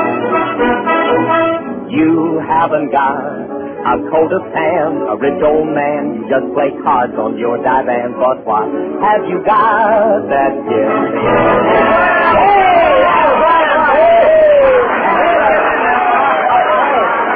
Hey, that was swell, Phil. Say, Andy, how about you singing a chorus? Oh, not me, Buck. I'm a little hoarse tonight. Oh, well, I'm glad you told us. Well, all right. I'll do it if Mary sings with me. Sure, how about it, Mary? I'm so weak now, I'll do anything. All right, hit it, Kenny. You haven't got that certain kind. You don't romance, and when we dance, you only dance. But what have you got that gets me? Here's what I got. A cow, a goat, a gravel throat. My voice sounds like an old coyote. That's what I got that gets you. You're happy, you're slappy, but I love you. I'm Don Juan and Romeo too. You haven't got a grand physique, your chin is weak. But I got what they call technique. That's what I got that gets you. Wait a minute, fellas. Wait a minute, Don. Hey, Don, how about you and I singing a chorus? Okay, Jack. Come on, hit it, fellas. I can follow Andy. You haven't got a born divine. You're not streamlined. Your hips would make 14 of mine. But what have you got that gets me? Here's what I got. It's strawberry and raspberry, orange, lemon, lime, cherry. That's what you got that pays me. Yeah, man. You're sweet, Jack, you're neat, Jack, but oh, so tight. It looks like we'll all starve tonight. Right! I haven't got a squab that's true for you or you. For a guy like you, that's nothing new. So what have you got that gets me?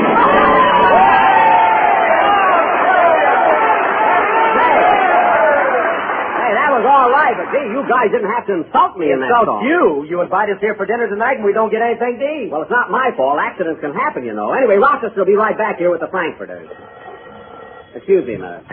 Hello? Say, Mr. Benny, I'm over here at the Dalton Chesson store. You forgot to give me money for the Frankfurters. Well, you pay for them, Rochester, and I'll give it back to you later. Well, I don't know about that, boy. Now, Rochester, pay for that out of your own pocket. I ain't got no pants on. That's a lie. You had pants on when you left the house. They could have worn out, you know. That's ridiculous. If you're not back here in 5 minutes with those Frankfurters, I'll move you out of the guest room. Now, hurry up. Well, looks like we might have to... Hey, fellas. Hey, where are you? Hey, fellas. We're out here in the kitchen. You ought to see what we found in the icebox. Oh, boy, a turkey. Come on, let's cook it. Cook it, Dustin. Give me a drumstick. Now, wait a minute, fellas. Wait a minute. I'm saving that for Thanksgiving. Well, let's turn into a chair, fellas. We got it. Wait a minute. Now, cut it off now. Now, stop it.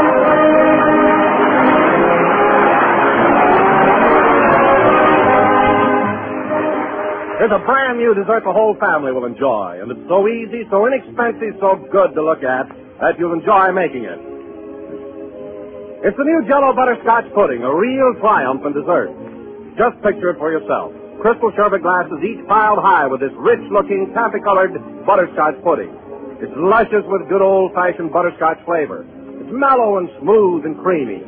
It's swell dessert. And butterscotch is just one of 3 new Jell-O puddings. There's Jell-O vanilla pudding, a lovely creamy color with a delicate flavor of real vanilla, a grand all-family dessert. And there's Jell-O chocolate pudding, as delicious as the kind that Mother used to make, but far quicker and easier. Well, these tempting new Jell-O puddings require only a few moments cooking. There's no fuss or bother, and the simple directions are on every package, and you can't go wrong. So try them all and try them soon. The best way to get acquainted is to buy 3 packages at a time. Ask your grocer tomorrow for Jell-O butterscotch, vanilla, and chocolate pudding. This is the last number of the 5th program in the new Jell-O series, and we'll be with you again next Sunday night at the same time. Gee, that Miss Whitney was beautiful. And so charming, too. Mary, do you think she liked me? Oh, sure. How could she resist you, you big, strong dope? Good night, folks.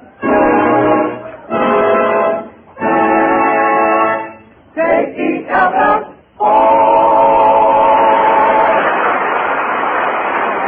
Baker appears on the Jello program through courtesy of Mervyn Lewis Productions. This is the National Broadcasting Company.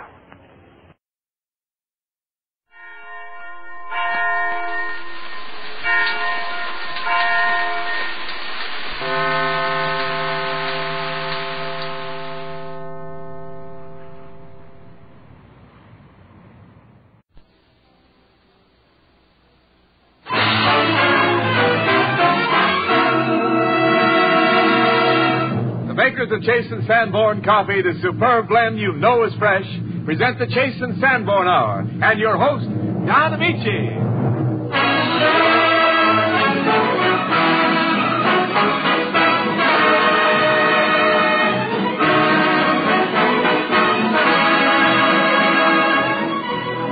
This is Don Amici, rounding up the Chase and Sanborn gang and greeting you for all of them. A hearty hello from Nelson Eddy, Dorothy Lamour, Edgar Bergen and Charlie McCarthy, Robert M. Brewster, and Judy Canova with Annie and Zeke. We hope that you'll enjoy our show and that throughout the week you'll remain our friends as well as friends of Chase and Sanborn.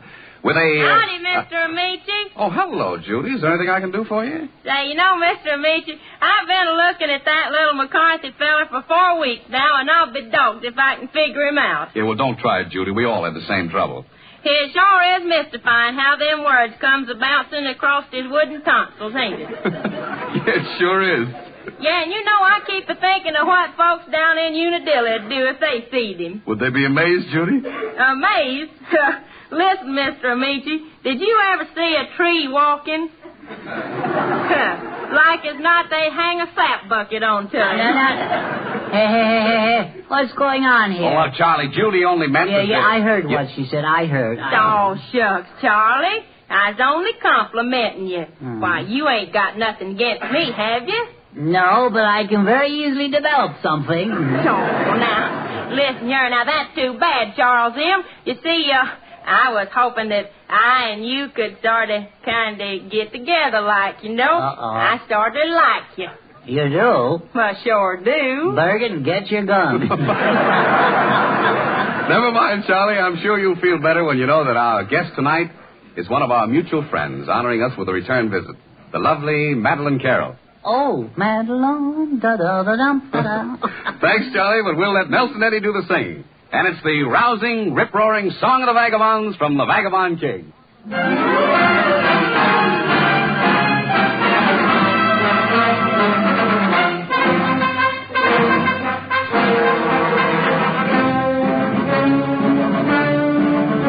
Come on, you beggars of Paris town, you lazy rabble of low degree. You rabble of low degree.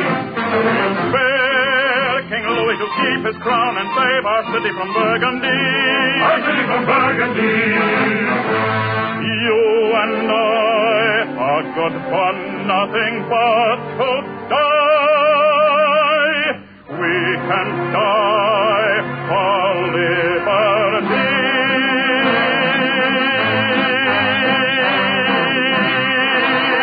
Under toil and danger, will you serve a stranger and bow down to Burgundy? Sons of shame and sorrow, will you cheer tomorrow for the crown of Burgundy? Onward, onward, swords against the foe. Forward, forward, the lily banners go. Sons of France around us, break the chain that bound us, and away with Burgundy. Sons of toil and danger, will you serve a stranger and bow down to Burgundy? Sons of shame and sorrow, will you cheer tomorrow for the crown of Burgundy? Onward, onward, swords against the foe. Forward, forward, the lily banners go.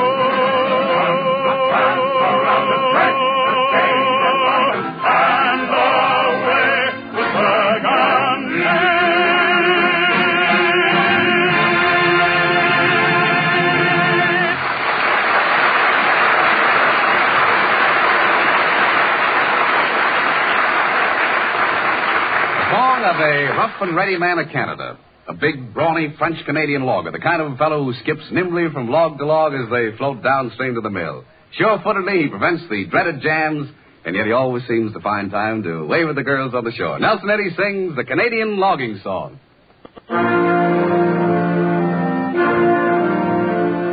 Down the rivage we float, the logs they make the grand boat. On the logs we leap and laugh as safe upon the logs as on the raft. There's a rock, watch out, mon frere, you maybe get a big shipwreck there. The sun is shining on the shore, we see big salmon jump some more.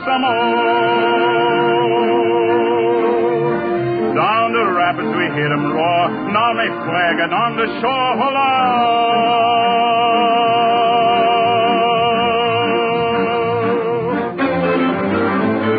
See the logs, they make stampede like herd of cows and on to lead. With log and pole we have to leap to coax them out from log jam deep. A log jam is so hard to coax, there's a crowd of tricky women folks. The river bends, we got the view of fatigue, the ville les filles at home. We wave and they smile, we know, all right. We see them again at the dance tonight, hola, hola. To those black eyes, we promise to be true. We dance the whole night through. Down the rivage we float, the log, she make it a grand boat.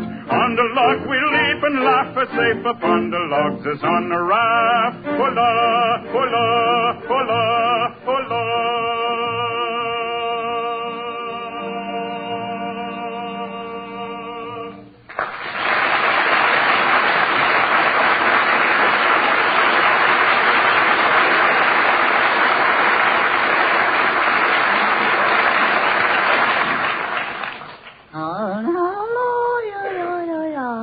A-haunting we will go, tra-cha-cha-cha-cha-cha-cha, a-haunting we will go. Hey, Charlie, the word is hunting. Well, not on Halloween, it ain't. Say, what are you going to do tomorrow night, Charlie? Oh, I don't know. Duck for apples, I guess. What else can a fellow do on a measly 75 cents a week? All right. Charlie, I wish you wouldn't take advantage of every opportunity to mention the allowance I give you. Oh? No. Why? It's embarrassing. Yeah. I am ashamed of it, too, Bergen. All you think of is money. Pleasure can be derived in many other ways. Name 4. Well... Say, Edgar, aren't you going to stage a Halloween party for Charlie tomorrow night? I certainly am not, Don. Oh. I haven't forgotten Charlie's party last year when he ruined the furniture and the carpets. Yeah, and broke windows, too. Yes. Don't forget the broken windows. 4 broken windows. Yeah, 5. 5? Yeah. I broke one after you took inventory. Oh. What a party. Talk about laughs and the fun we had. Oh, gee. I remember it still. Yes. I can assure you there will be no repetition of last year's riot. No. That experiment was much too expensive. Oh, sure. No party this year? No party. Oh. Aren't you going to do anything for a little itsy-bitsy Charlie on this Halloween? I don't know. You don't know? No. Oh, I may tell you a ghost story. Yeah. A ghost story? Yes. Do you think you can afford it? Oh. Say, Edgar, I like ghost stories. Do you know any good ones? Well, I know one, Don. Hey, you don't mind if I join you, do you, Edgar? I like to listen to ghost stories. Well, not at all, Nelson. Oh, Edgar, you going to tell a ghost story? Yes. I love them. They frighten me to death. You better sit close to me, Dottie. Hold my hand. Well, this isn't really a ghost story. No? No, it's an actual experience. Oh, sure. They all start out that way. A friend of mine by the name of Joe Franklin purchased an 8-room house in Hoosick Falls, which is a small town in upper New York. How far is that? How far is what? Hoosick Falls. What about it? How far is it? Well, from where? Oh.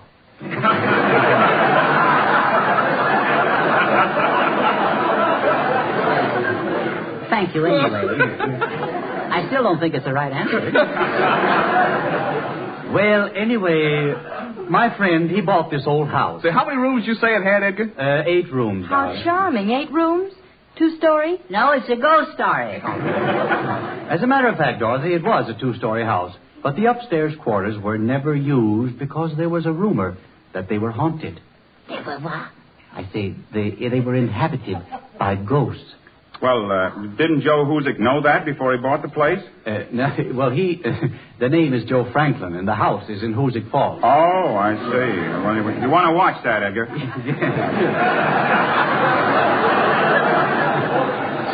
So, say, Ed, did Joe Falls know that Hoosick was haunted? Yeah. Don, the name is Franklin, and the house is in Hoosick Falls. It was an 8-story, 2-room house. What I mean is... We got him, boys. We got him. An 8-story, 2-room house, huh? What he means is an 8-house, 2-story room. No. Did anybody live in it? Yeah, Hoosick lived downstairs. And he raised goats upstairs. Now, wait a minute. Who lived in what? Mr. Poughkeepsie. Lived in Schenectady. I don't know. What is this?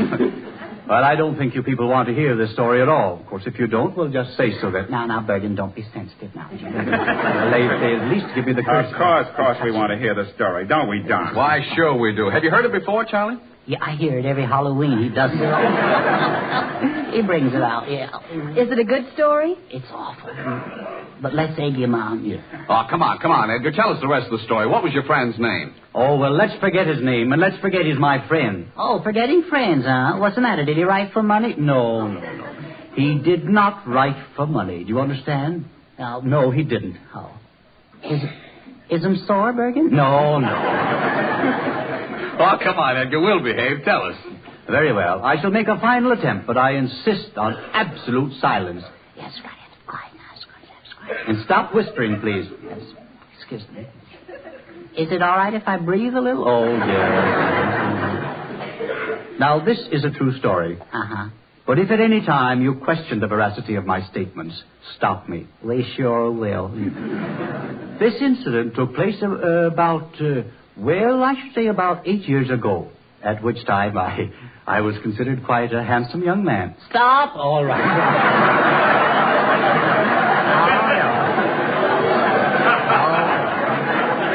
You can't sell us on that. Oh. Charlie, if you'll only keep quiet, you'll find that this story is very, very gripping. Griping is the word. Now, you keep quiet, Charlie. We want to hear this story. Thank you, Don. Okay, Edgar. Who are you? All right. Two-facing. All right, yes. Now, where was I? You're right here. Yes.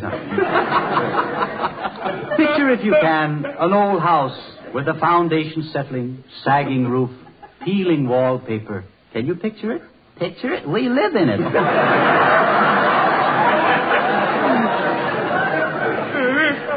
In this house, there had formerly lived an old miser. Of course, you know what a miser is? Oh, sure. A miser is a man who thinks 75 cents a lot. No, you don't. That burns him up. Now, this miser had lived and died in one of the upstairs bedrooms, and it was believed that his ghost haunted it. The plot thickens. And do you know, Charlie, I was the first person brave enough to spend the night in that bedroom. Oh, sure. Nothing happened until midnight. Nothing ever does. And then, out of the still of the night, I heard the old grandfather's clock in the hall strike the witching hour. Bong! Cuckoo, cuckoo. Don, will you please stop? Yeah, when you hear the next cuckoo, it'll be exactly Bergen. Yeah. All right, enough of that. Yeah. Fellas, will you stop interrupting? Gee, you're being very rude. Oh, now keep quiet, and very Charlie. unfunny. And the least you can do... All right. Will you stop too, Charlie? Oh, me? Yes. How was... You're the worst one of all. Is that so? Yes. Shortly after midnight, I heard a peculiar noise, as if someone were tapping on the walls. Oh, all right. I thought I saw something. No. Tapping on the walls. Yes. And I heard footsteps on the ceiling. I couldn't figure out what it was. Maybe you had a snootful. No.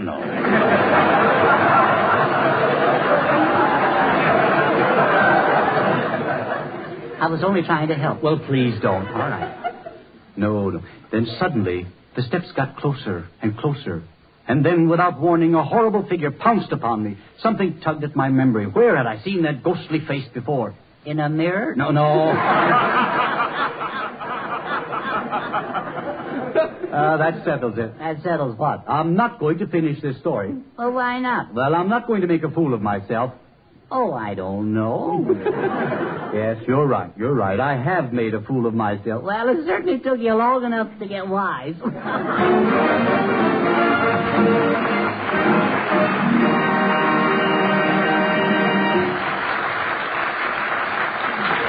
A few years ago, a song about a couple of people who were very, very tired swept the country. Remember, Let's Put Out the Lights and Go to Sleep? Well, now another one has come along, and it looks like just as big a hit. It's by Hoagie Carmichael, and it's called, simply enough, Two Sleepy People. Dorothy Lamour shows how it goes, and very nicely, too. Dorothy?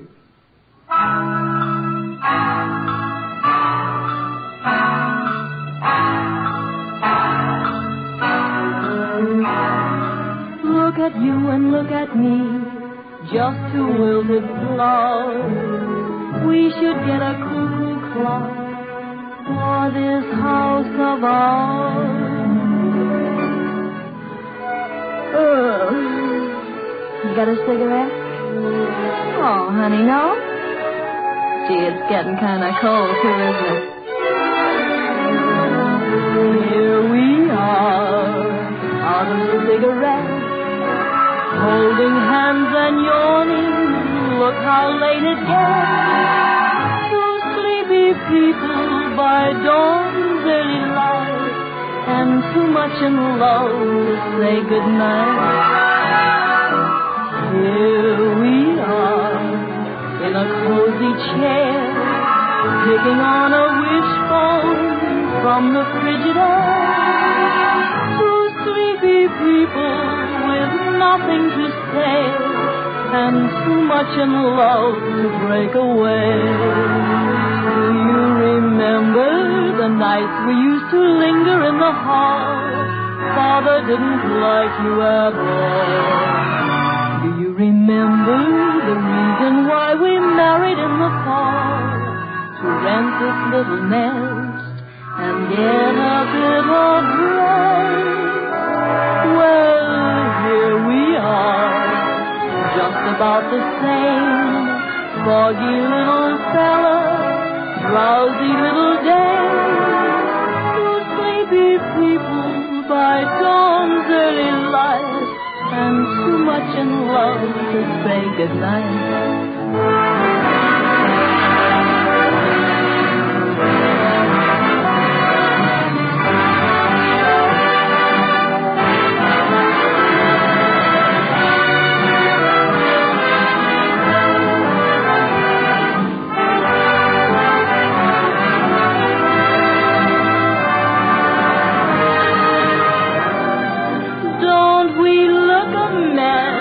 Lipstick on your collar, me in this old dress.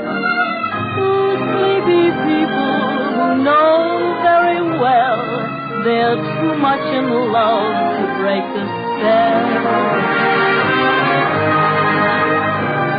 We're crazy in the head. Gosh, your eyes are gorgeous, even when they're red. Two sleepy people with nothing to say, and too much in love to break away. Do you remember the nights we used to linger in the hall? Father didn't like you at all. Do you remember the reason why we married in the fall? To rent this little nest and get a bit of rest. Well, here we are, just about the same. Foggy little fella, drowsy little dame.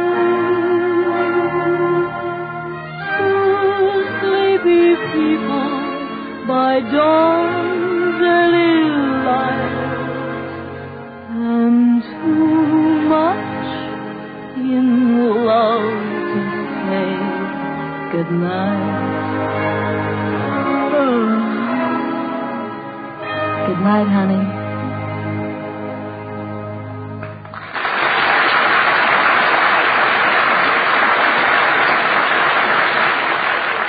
If you love fun and excitement, you want to hear about Charlie McCarthy's new radio game. Yes, you'll get laughs and thrills by the minute when you play Charlie's new radio game. Many of your friends and neighbors are already enjoying it. Whether you're 9 or 90, it will bring you hours of fun. The game includes 21 lifelike, full-color figures of your Chase and Sanborn radio friends. There are 4 figures each of Edgar Bergen, Nelson Eddy, Don Amici, Dorothy Lamour, and Robert Armbruster. But there's only one figure of impudent young Charlie McCarthy, and that's what causes the excitement. The play is controlled by a spinner, and every player tries to get Charlie. And here's how you get Charlie's radio game. Send us 2 dated bag fronts from Chase and Sanborn Dated Coffee, together with only 10 cents. You're sure to enjoy the fine, mellow flavor of dated coffee. For it's not only a superb blend of the world's choice coffees, but it's truly fresh. Yes, dated coffee is delivered to your grocer by a fresh food delivery service from the oven nearest to his store. The date of delivery is plainly marked on every bag. And that date assures you of fragrant aroma, of rich, satisfying goodness, of freshly roasted coffee. Begin now to enjoy Chase and Sanborn Dated Coffee. Send us 2 dated bag fronts at only 10 cents, and we'll mail you Charlie's absorbing new game right away. Address Chase and Sanborn, 420 Lexington Avenue, 420 Lexington Avenue, New York City. Buy Chase and Sanborn Dated Coffee from your grocer tomorrow.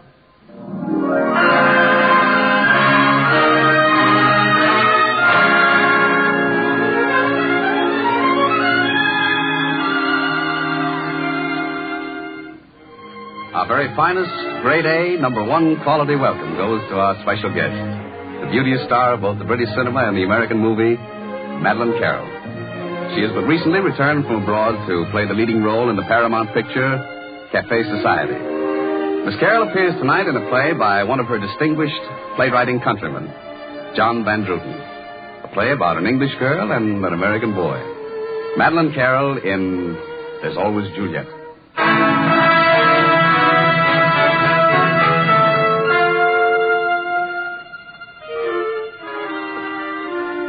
It has been quite a day in the life of Leonora Perrycost. Until the middle of the afternoon, she had been just an ordinary English girl. But then at a party, she met Dwight Houston, an American architect, and her whole life changed. That evening, they went to dinner, the theater, and a nightclub. Now it's about 1 o'clock in the morning, and Dwight is bringing Leonora to her apartment. Well, here we are. Gee, that was a great idea of yours to go to the, what was the name of that place? Hobenham Park. That's it. I've still got that beastly old song in my head. I'm alone because I love you. Love you with all my heart. Da-da-da, I had to be true. Sorry I can't say the same about you. I think it's the silliest song I ever heard. Well, I'm inclined to agree with you. I say, won't I ever get that tune out of my head? Well, let's try something else to take the taste away. I can't think of another song. Well, in spite of that tune, it's been a grand evening. I've enjoyed it so much. Leonora. Say, by the way, do you mind if I don't call you Leonora? It's my sister-in-law's name, and I can't bear my sister-in-law. What would you like to call me? Steve. Steve? Uh-huh. Why? I don't know. I'd like to. Of course, if you feel like that about it. Steve. Well? I think I'm a little in love with you, Steve. You're so adorable. I love you, too. This is ridiculous. Why? We've known each other, 5 hours? Well, that's long enough, surely. To be in love? Oh, I fell for you the minute I saw you. I was watching you from across the room long before I came and talked to you. Didn't you know? I knew I wanted you to come and talk to me. Darling, what do we do now?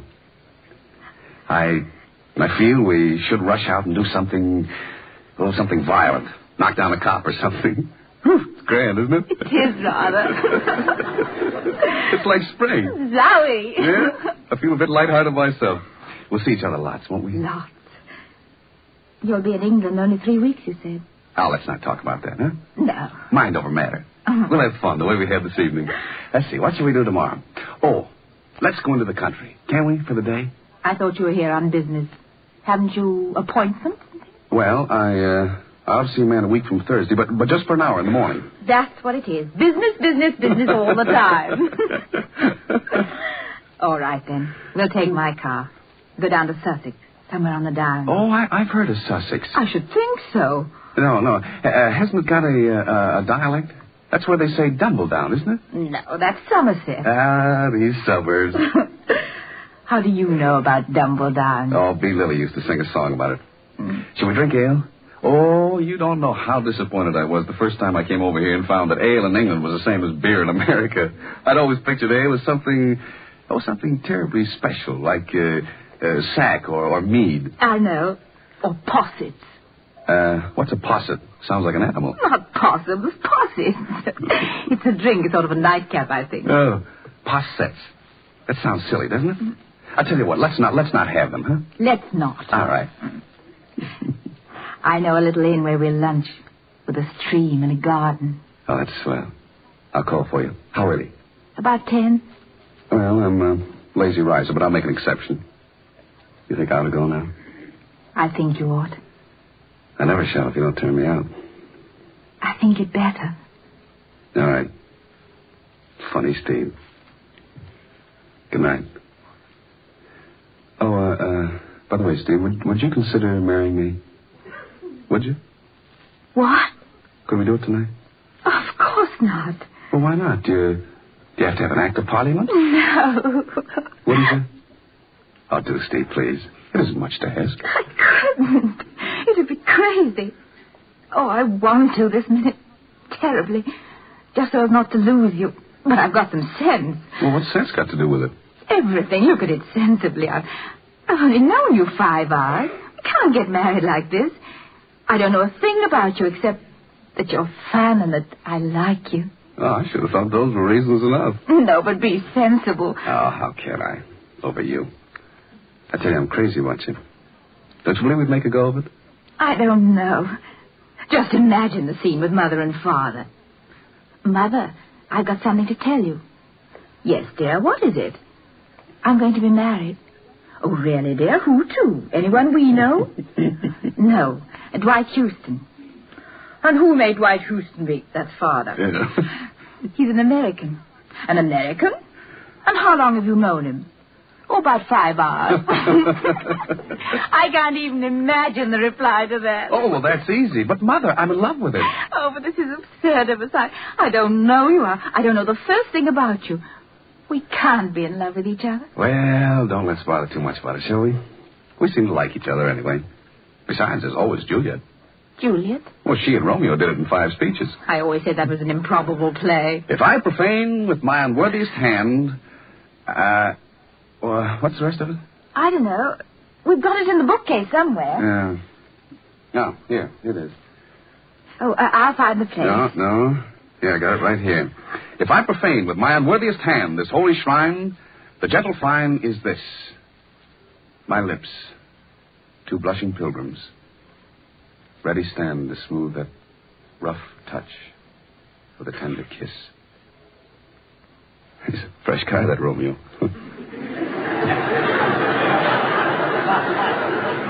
Good pilgrim, you do wrong your hand too much, which mannerly devotion shows in this. For saints have hands that pilgrims' hands do touch, and palm to palm is holy palmer's kiss. Well, there you are.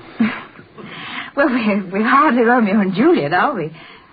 Still, it's nice to think we've got a precedent, sort of. Oh, we've got a million precedents. I suppose we have. I never believed in it until now. We live and learn. Dwight, will you give me one concession to the serious part of me? What's that? Please leave now and don't make me give you an answer until tomorrow morning.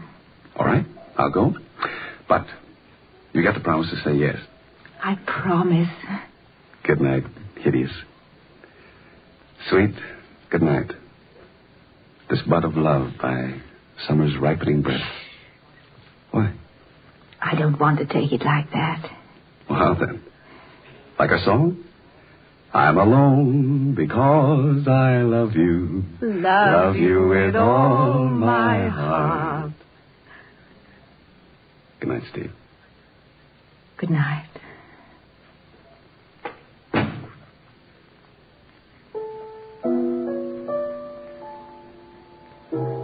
I have no joy of this contract tonight.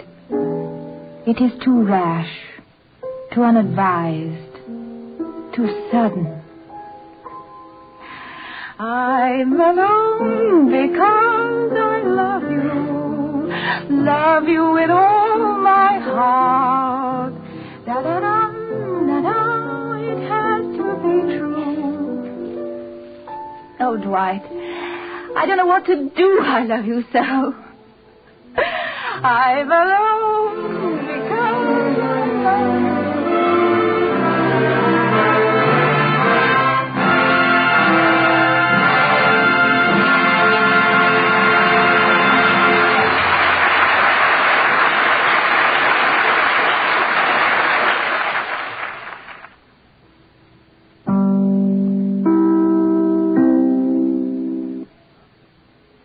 This is Don Amici, and the Chase and Sanborn Hour continues.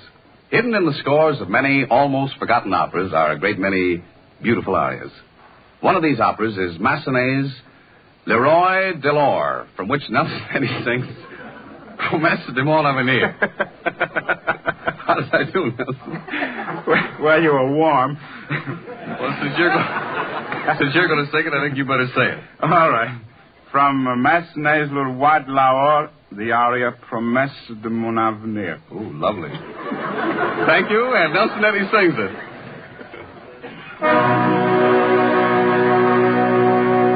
Aux troupes du sultan qui menaçait là-haut la royale cité, notre puissance est redoutable encore.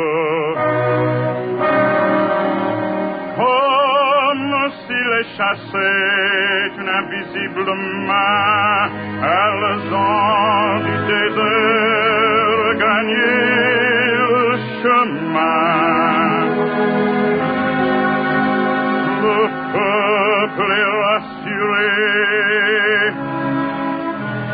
c'est mon nom qui l'acclame.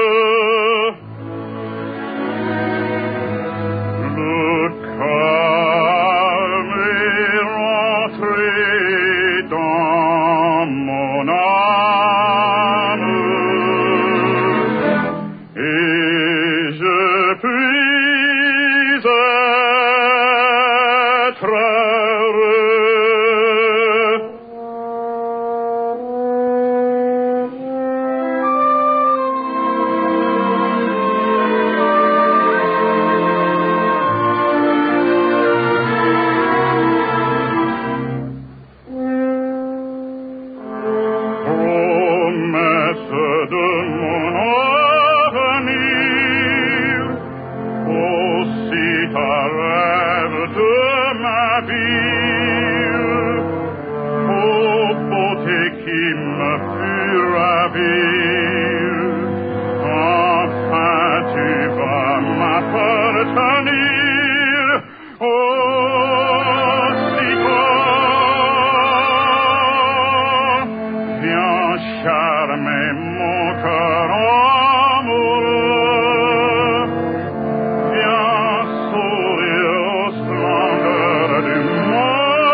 Oh, that's swell, Annie. It has both rhyme and reason. I didn't know you had it in you. Yep, and I'm sure glad you got it out of her, too.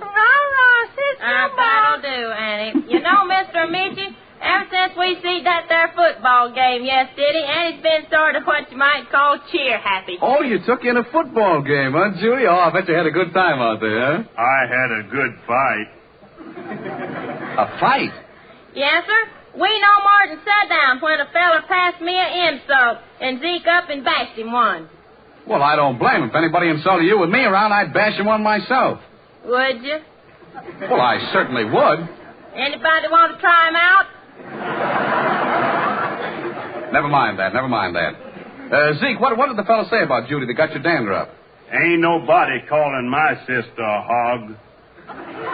Somebody called you a hog, Judy? Oh, he didn't. Sure, he did. Soon as I sat down, that fella turned to me and says, "Who you rooting for?"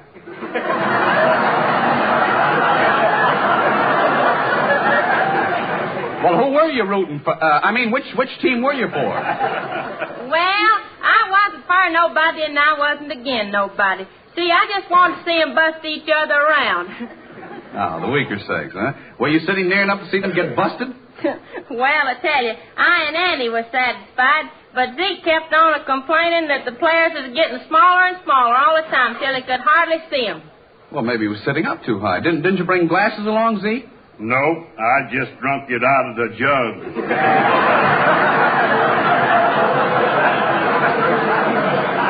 Well, I still say it was too high. Did you like the game, Zeke?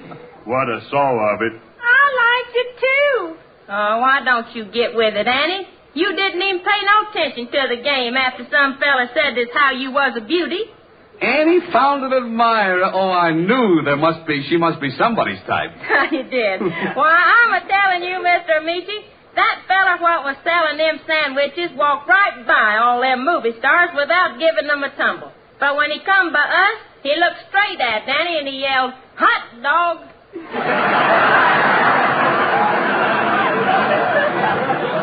He spoke to me, too. Oh, that's wonderful, Annie. What did he say? How many? That's enough, Annie. Sit there quiet and count your buttons. I saw you at the game, Judy. I waved to you, but I couldn't get your eye. Lordy, Miss Lamour, I was too busy watching that feller in front of the grandstand that was tucked with them galloping jitters. Jitters? Oh, why, Judy, that was the cheerleader. Well, I guess I should have known that. Zeke acts the same way when he's full of cheer. You know, that leader sure made them little bunch of fellas yell so you could hear them all over the field. Oh, well, most of the stadiums nowadays have very good acoustics. They sure... Mr. Amici, you say the craziest words. Hey, Zeke, come here, son. What in the world's acoustics? Acoustics is what you shoot pool with.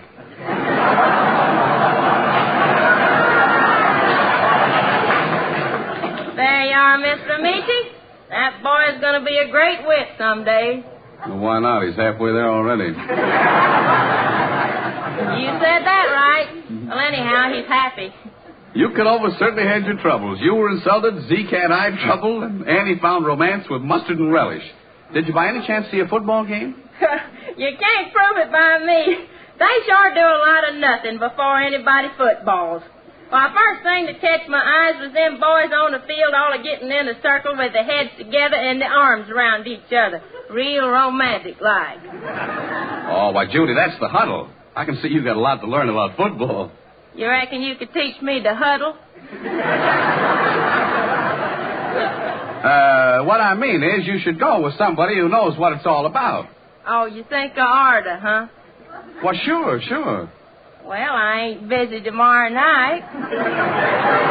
Yeah, but there isn't any football game tomorrow night. I know it. I ain't no fool. Oh, now look, Judy, couldn't we sort of... Hey, Zeke, put down that gun. Tain't loaded. Tain't loaded, huh? Judy, will you do me a favor? Get somebody else to teach you the game of football. It's so dangerous, and I'm so young. Oh, shucks, Mr. Amici. Zeke was only fooling. Yeah, well, that's kind of carrying a joke too close. Well, matter in fact, if I want to learn about football, I can learn all about it from my own family. Oh, well, that's fine. I didn't know they played football down in Unadilla. Play football? Why, Mr. Amici, you know them school kids down home never heard arithmetic. They call it signal practice. Did Zeke ever play football, Judy? Did it play football? Ha! He was probably All-American. Ha! He's better than that. He's all Unadilla. All Unadilla. Now, what do you think of that? I was a triple threat man. Triple threat, huh? Yeah, kick, bite, and choke. Boy, if Zeke is that tough, I'm surprised some college didn't buy him a pair of shoes and put him on their football team. So, he's better with them off. That's how I got the offer to play for USC. Zeke really got an offer to play at USC? He sure did. Unadilla School of Chiropody. Oh, chiropody. Yes, sir, Chiropody. And he played for him in his spare time under a different name. Oh, incognito, huh? No, sir, Kelly was the name he used. We had a swell alma mater song, too. Yeah, I'll bet you did. What was the name of it? Shucks, I forget. Do you know it, Judy? No, sir, I don't remember it neither. Well, let's see now. Unadilla School of Chiropody. What kind of a theme song would they have? Chiropody. Oh, I bet it was Flatfoot Flugie, huh? Nope, that ain't it. Well, maybe it was Fall in Love. Fall in Love says my arch. No. Zeke, was it My Sweet Little Callous Blue Gown? Nope. Or, The Last Hose of Summer? Well, it could have been The Folks Who Live on the Heel. Nope, it weren't none of them. Well, how about Whistler and His Dogs? Or it's a shin to tell a lie. Stand back, y'all. Stand back. I got it. What? Ankles away. That's it. Judy, I'm certainly glad that you settled the title of the theme song of the Unadilla School of Chiropody so that we can all listen to you, Annie, and Zeke sing Hounds on My Tracks.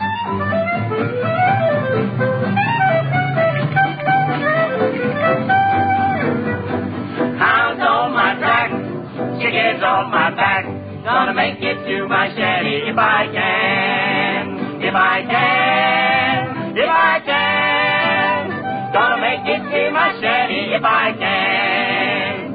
Squirrel on the fence. My dog ain't got no sense. Gonna make it to my shanty if I can. If I can. If I can. Gonna make it to my shanty if I can. Come on, Buster.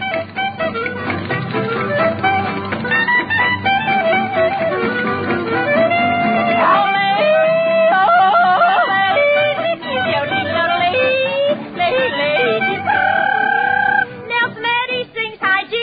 Monty never looks at me. Too bad. Gonna make it to my shanty if I can. If I can. If I can. Gonna make it to my shanty if I can. Don Amici is a cutie. Miss Lamore's a sweet patootie.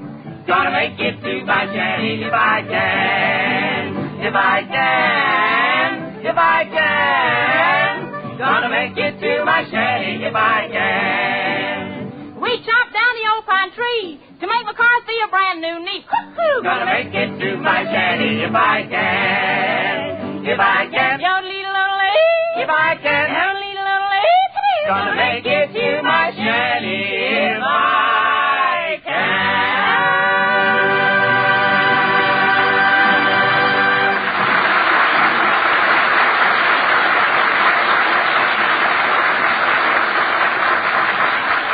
Well, Charlie, here's the happy reunion. Since you last talked to your friend Madeline Carroll, she's been over to Paris and back again. Oh, oui, Madelon. Did you enjoy your trip, my chérie?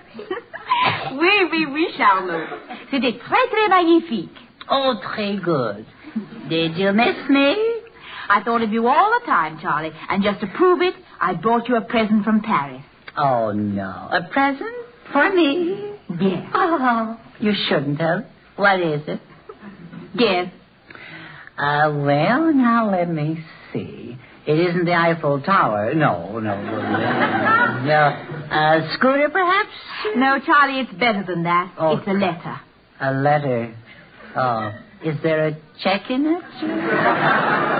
Charlie, dear, this is a very unusual letter. Oh. Oh, then it has a check in it. No, but it was written by a little French admirer of yours. Oh, who is she?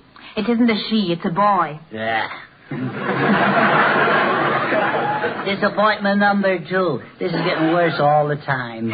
His name is Toutou Gaston Petitjean. That does it. That's too much for me. Who is he? Well, he's a little assistant who sits on the knee of the great French ventriloquist, the great Pierre. Oh, gee, that's great. And just like you, he's a little mannequin. No. Today I am a mannequin. You should see this boy, Charlie. He's the idol of the Parisiennes. The ladies all adore him. That's all. Mm-hmm. In fact, he's the toast of France. Oh, isn't that good? My. How old is this little French toaster? I mean, this squirt. Well, I'd say he's about your age, Charlie. Oh, yes. And he's very eager to learn the American language. Uh-huh. So he wrote to you in English, and he's hoping that you'll answer him. Would you like to hear what he wrote, Charlie? Well, no. Oh, but it's a very charming letter. Oh, then read it. Let me read it to you. Now, you see. He starts off by saying, Dear Charlot, my petit chou... Petit chou? Does he mean I'm a heel or something? No, Charlie. Petit chou is French for cabbage head. Oh, well, that's cabbage head. That's worse yet. Why, the fresh punk. What? No, Charlie. In French, cabbage head is a term of endearment. Cabbage head is?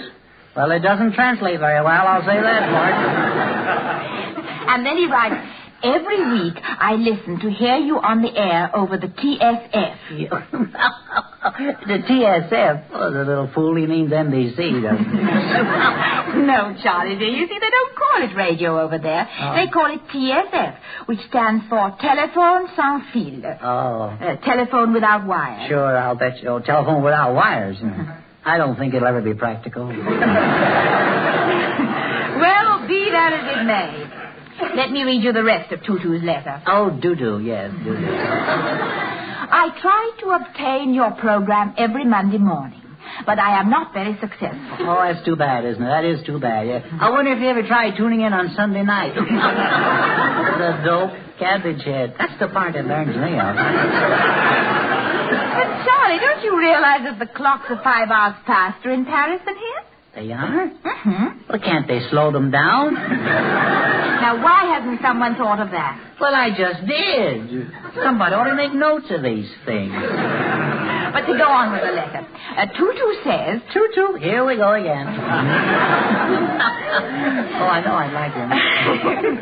I am glad you are very popular in America, yes? Yes. And maybe sometime you will come to see I in Paris, no? Yes, no. He sure does murder the English. Is he illiterate? I guess he must be. Yes, no? Oh, no, I think he's very cute. Yeah. And, Charlie, he signs his letter, your petite Parisian pal, Toutou Gaston Petitjean. Toutou Gaston Petitjean. He must get awful tired lugging that handle around. Cabbage head. That's the one that cuts me, cabbage head? Yeah, I got it. Take a letter. Yes, sir. Yeah. Monsieur Petitjean. Got that? Mm-hmm. Good. Dear Gopher Puss.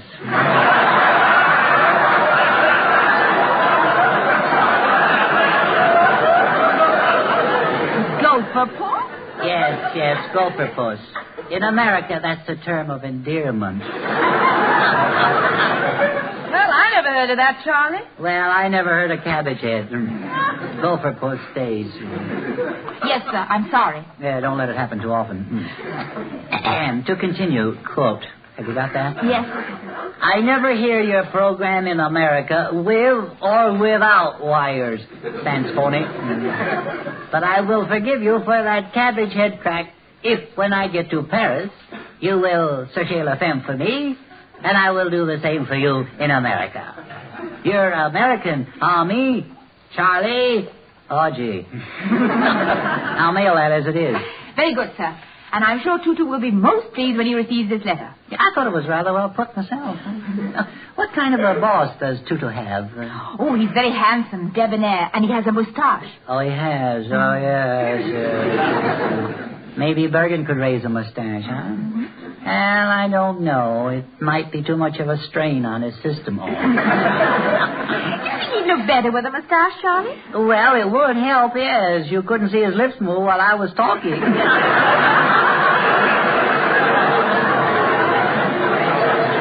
Oh, Charlie, you shouldn't say that. You know, little Tutu always speaks well of his boss. Well, maybe he gets paid more than I do. Well, he told me that his salary is 1,500 centimes a week. Yeah, well, that's 1,500 centimes. Wow. Gee. I could kick myself for what I'm working for. I could kick Bergen, too. 1,500 centimes. That's right, Charlie. Sorry. Is he socking it away? Or has he got a big family? Well, I don't know about that, but I do know that that's his salary. Gee, 1,500. I want Bergen to say, hey, Bergen, did you hear that? What's that, Charlie? Miss Carroll was just telling me about a ventriloquist over in Paris who pays this boy 1,500 a week. Now, think of that. Gee.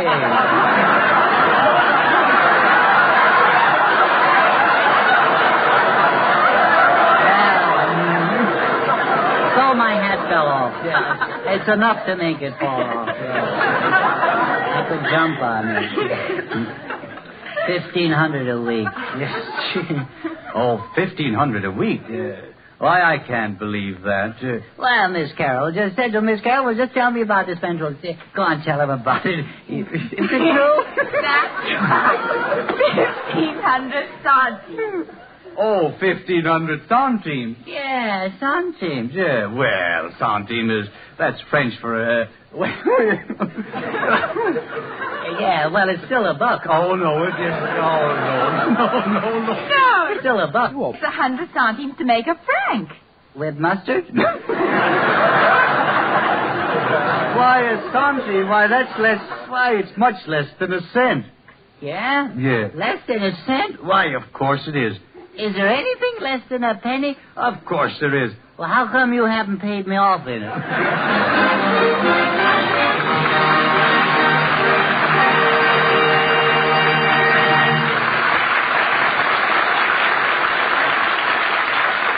Charlie McCarthy's radio game is the new sensation from coast to coast. Here's the latest news about it.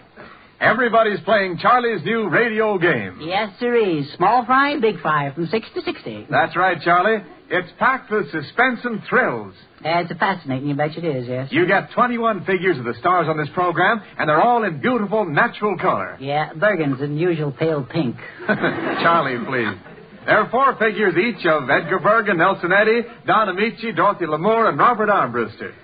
So far, mildly interesting. Oh, but there's just 1 figure of Charlie McCarthy. Sensational. And you must have Charlie to win. Well, naturally. How else, pray tell? So get Charlie's absorbing new game. Just mail us 2 dated bag fronts from Chase & Sanborn dated coffee and only 10 cents. And if you like coffee with plenty of rich, bracing flavor, you'll enjoy dated coffee. For this is more than a fine blend of the world's choice coffees. It's coffee you know is fresh. Uh-huh. The date on the bag front tells you when your grocer received it fresh from the nearest roasting oven. That's good. Try delicious Chase and Sanborn dated coffee. Think I will. Mail us the 2 dated bag fronts with only 10 cents, and we'll promptly send you Charlie's new radio game. Yes, sirree. The game's on me. Address Chase and Sanborn, 420 Lexington Avenue. That's 420 Lexington Avenue. 420, yeah. Oh, Charlie. Oh. Meaning not, you know. Meaning not, yeah. Not really. Yes, really. 420 Lexington Avenue, New York City. Buy Chase and Sanborn dated coffee tomorrow. Okay.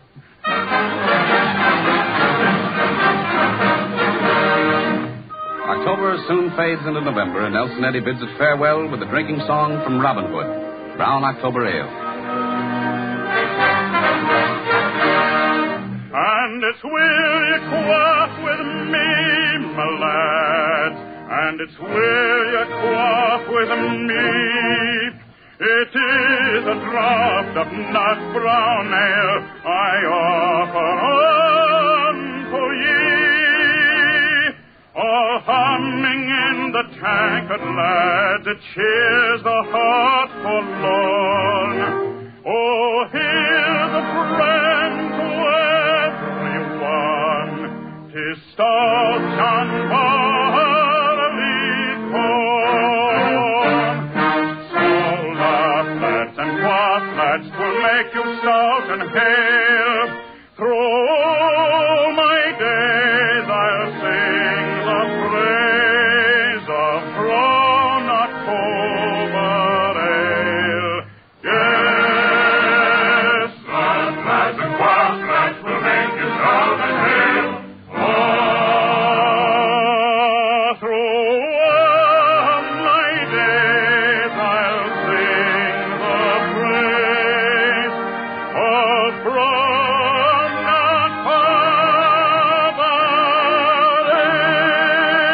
Ale.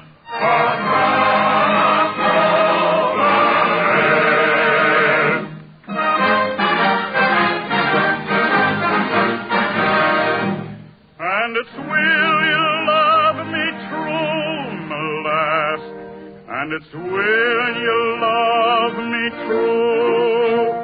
If not, I'll drink one flagon more, and so farewell to you.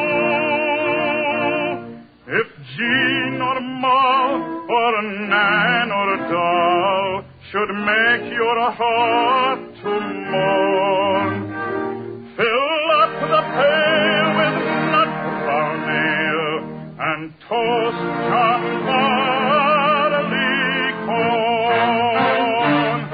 So laugh, lads, and quaff, lads, to make you stout and hale. Through all my days I'll sing the praise of Brown October Ale. Yes, laugh, lads, and quaff, lads, will make you stout and hale. Oh, through all my days I'll sing the praise of Brown October Ale. Through all my days I'll sing the praise of Brown October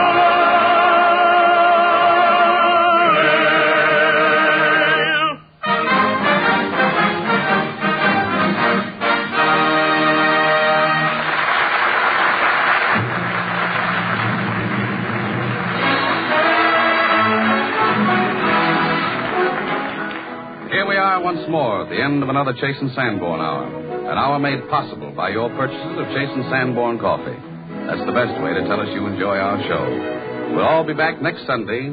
Nelson Eddy, Edgar Bergen with Charlie McCarthy, Dorothy L'Amour, Judy Canova with Annie and Zeke, Robert Armbruster with the Chase and Sanborn Orchestra, and our special guest, the star of You Can't Take It With You, Gene Arthur. Until then, this is yours sincerely, Don Amici, saying au revoir.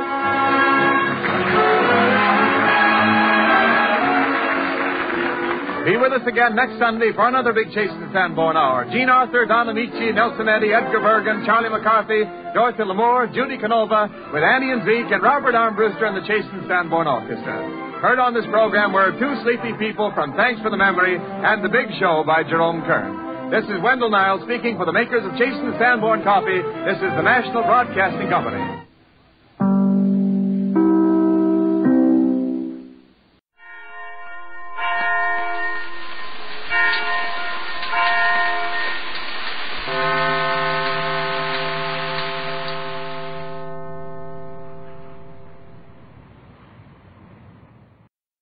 Columbia Broadcasting System and its affiliated stations present Orson Welles and the Mercury Theater on the Air in The War of the Worlds by H.G. Wells.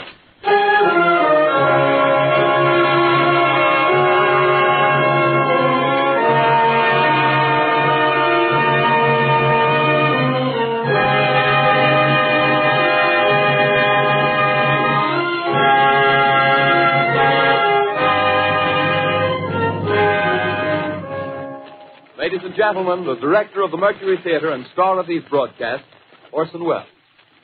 We know now that in the early years of the 20th century, this world was being watched closely by intelligences greater than man's, and yet as mortal as his own. We know now that as human beings busied themselves about their various concerns, they were scrutinized and studied, perhaps almost as narrowly as a man with a microscope might scrutinize the transient creatures that swarm and multiply in a drop of water.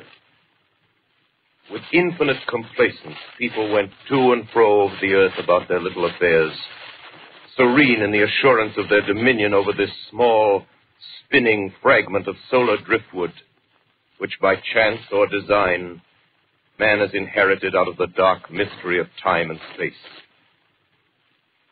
Yet across an immense ethereal gulf, minds that are to our minds as ours are to the beasts in the jungle, intellects vast, cool, and unsympathetic, regarded this earth with envious eyes and slowly and surely drew their plans against us.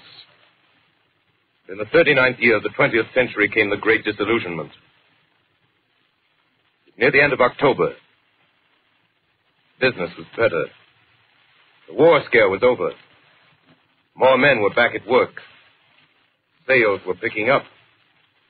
On this particular evening, October 30th, the Crosley service estimated that 32 million people were listening in on radios. For the next 24 hours, not much change in temperature. A slight atmospheric disturbance of undetermined origin is reported over Nova Scotia, causing a low-pressure area to move down rather rapidly over the northeastern states, bringing a forecast of rain accompanied by winds of light gale force. Maximum temperature 66, minimum 48. This weather report comes to you from the Government Weather Bureau. We take you now to the Meridian Room in the Hotel Park Plaza in downtown New York, where you will be entertained by the music of Raymond Raquello and his orchestra.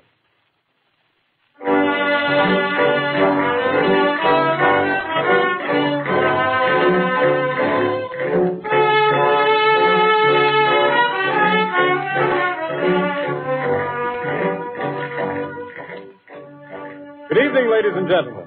From the Meridian Room in the Park Plaza Hotel in New York City, we bring you the music of Raymond Raquello and his orchestra. With a touch of the Spanish, Raymond Raquello leads off with La Capacita.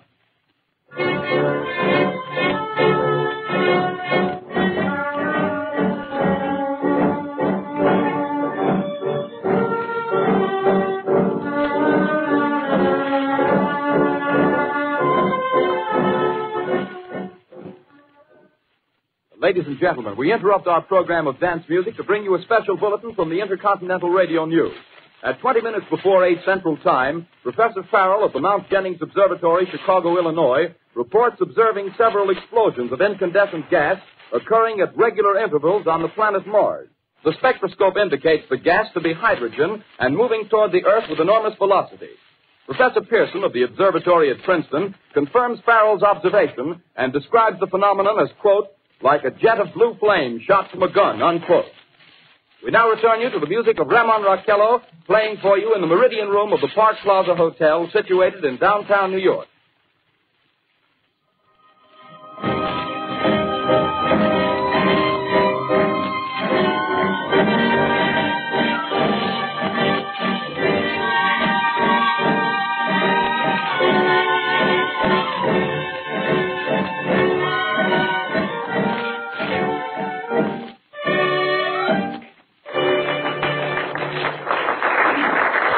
And now a tune that never loses favor, the ever-popular Stardust, Raymond Raquello and his orchestra.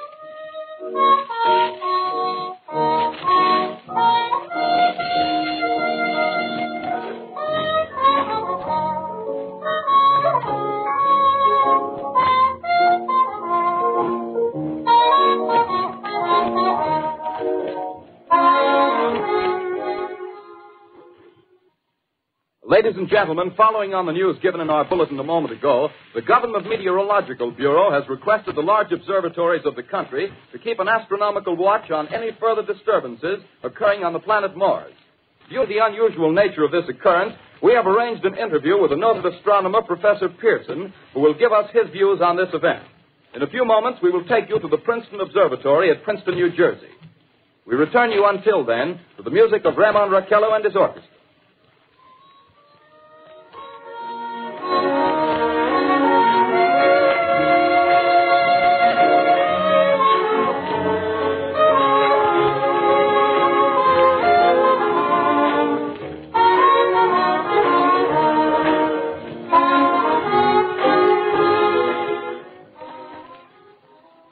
We are ready now to take you to the Princeton Observatory at Princeton, where Carl Phillips, our commentator, will interview Professor Richard Pearson, famous astronomer.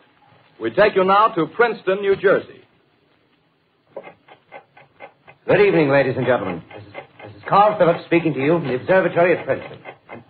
I'm standing in a large semicircular room, pitch black except for an oblong split in the ceiling. Through this opening, I can see a sprinkling of stars that cast a kind of frosty glow over the intricate mechanism of the huge telescope. The ticking sound you hear is the vibration of the clockwork. Professor Pearson stands directly above me on a small platform, peering through the giant lens. I'll ask you to be patient, ladies and gentlemen, during any delay that may arise during our interview. Besides the ceaseless watch of the heavens, Professor Pearson may be interrupted by telephone or other communications. During this period, he is in constant touch with the astronomical centers of the world. Professor, may I begin our questions? At any time, Mr. Phillips. Professor, would you please tell our radio audience exactly what you see as you observe the planet Mars through your telescope? Nothing unusual at the moment, Mr. Phillips. A red disk swimming in the blue sea. Transverse stripes across the disk. Quite distinct now because Mars happens to be at the point nearest the Earth, in opposition, as we call it. In your opinion, what do these transverse stripes signify, Professor Pearson? Not canals, I can assure you, Mr. Phillips. Safe. Although that's the popular conjecture of those who imagine Mars to be inhabited. From a scientific viewpoint, the stripes are merely the result of atmospheric conditions peculiar to the planet.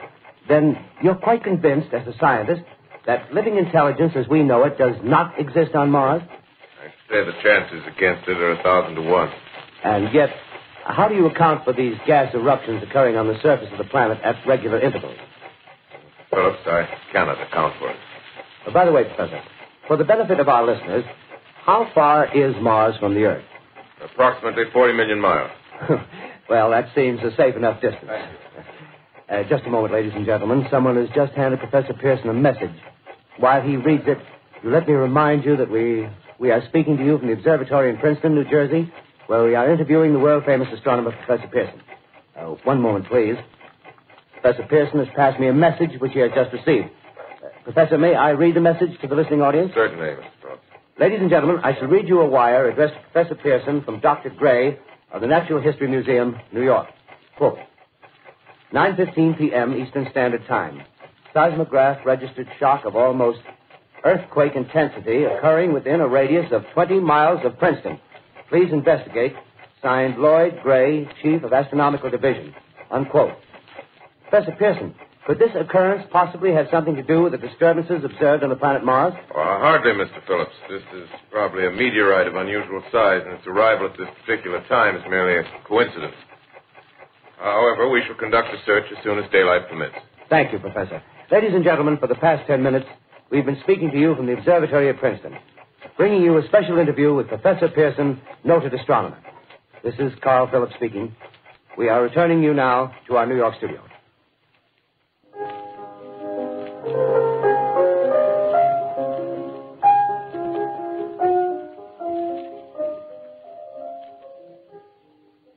Ladies and gentlemen, here is the latest bulletin from the Intercontinental Radio News. Toronto, Canada. Professor Morse of Macmillan University reports observing a total of 3 explosions on the planet Mars between the hours of 7:45 p.m. and 9:20 p.m. Eastern Standard Time. This confirms earlier reports received from American observatories. Now, nearer home, comes a special bulletin from Trenton, New Jersey. It is reported that at 8:50 p.m., a huge flaming object, believed to be a meteorite, fell on a farm in the neighborhood of Grover's Mill, New Jersey, 22 miles from Trenton.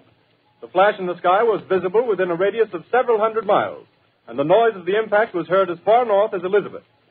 We have dispatched a special mobile unit to the scene, and we'll have our commentator, Carl Phillips, give you a word picture of the scene as soon as he can reach there from Princeton. In the meantime, we take you to the Hotel Martinet in Brooklyn, where Bobby Millett and his orchestra are offering a program of dance music.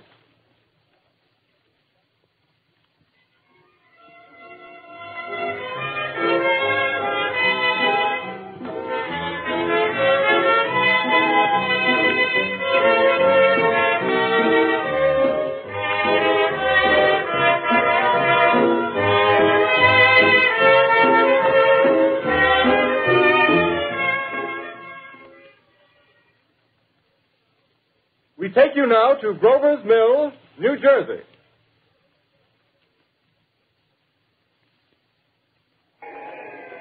Ladies and gentlemen, this is Carl Phillips again, out at the Wilmot Farm, Grover's Mill, New Jersey. Professor Pearson and myself made the 11 miles from Princeton in 10 minutes. Well, I hardly know where to begin. Paint for you a word picture of a strange scene before my eyes, like something out of a modern Arabian Nights. Well, I just got here. I haven't had a chance to look around yet. I guess that's it. Yes, I guess that's the thing directly in front of me, half buried in a vast pit. Must have struck with terrific force. The ground is covered with splinters of a tree. It must have struck on its way down. But I can see the object itself doesn't look very much like a meteor. At least not the meteors I've seen. It looks more like a huge cylinder. Has a diameter of, what would you say, Professor Pearson? What's that? What would you say, what's the diameter of this? About 30 yards. About 30 yards. The metal on the sheath is, well, I've never seen anything like it. The color is sort of yellowish white. Its curious spectators now are pressing close to the object in spite of the efforts of the police to keep them back, getting in front of my line of vision. Would you mind standing one side, please, while the police are pushing the crowd back? Here's Mr. Wilmot, owner of the farm here. He may have some interesting facts to add. Mr. Wilmot, would you please tell the radio audience as much as you remember of this rather unusual visitor that dropped in your backyard? A step closer, please. Ladies and gentlemen, this is Mr. Wilmot. Well, I was listening to the radio. Closer and louder, please. Pardon me? Louder, please, closer. Yes. I was listening to the radio and kind of drowsing. That professor fellow was talking about Mars, so I was half chosen and half... Yes, Mr. Wilmot, and then what happened? Well, as I was saying, I was listening to the radio... kind of halfway. Yes, Mr. Wilmot. And then you saw something. Well, not first off. I heard something. And what did you hear? A hissing sound like this. Kind of like a 4th of July rocket. Yes, then what? I turned my head out the window and would have sworn I was asleep and dreaming. Yes? I seen a kind of greenish streak and then zingo. Something smacked the ground. Knocked me clear out of my chair. Well, were you frightened, Mr. Wilmot? Well, I ain't quite sure. I reckon I was kind of riled. Well, thank you, Mr. Wilmot. Thank you very much. Yeah, you want me to No, that's quite all right. That's plenty. Ladies and gentlemen, you've just heard Mr. Wilmot, owner of the farm where this thing has fallen. I wish I could convey the atmosphere, the background of this fantastic scene. Hundreds of cars are parked in the field in back of us, and the police are trying to rope off the roadway leading into the farm, but it's no use. They're breaking right through. The car's headlights throw an enormous spotlight on the pit where the object's half buried. Now, some of the more daring souls now are venturing near the edge. Their silhouettes stand out against the metal chain. One man wants to touch the thing. He's having an argument with the policeman. Now, the policeman wins. Now, ladies and gentlemen, there's something I haven't mentioned in all this excitement, but it's becoming more distinct. Perhaps you've caught it already on your radio. Listen, please. Do you hear it? It's a curious humming sound that seems to come from inside the object. I'll move the microphone nearer. Here. Now, we're not more than 25 feet away. Can you hear it now? Professor Pearson? Yes, Mr. Can you tell us the meaning of that scraping noise inside the thing? Possibly the unequal cooling of its surface. I say, do you still think it's a meteor, Professor? I don't know what to think. The metal casing is definitely extraterrestrial. Not found on this Earth. Friction with the Earth's atmosphere usually tears holes in a meteorite. This thing is smooth, and you can see its cylindrical Just a minute. shape. Something's happening. Ladies and gentlemen, this is terrific.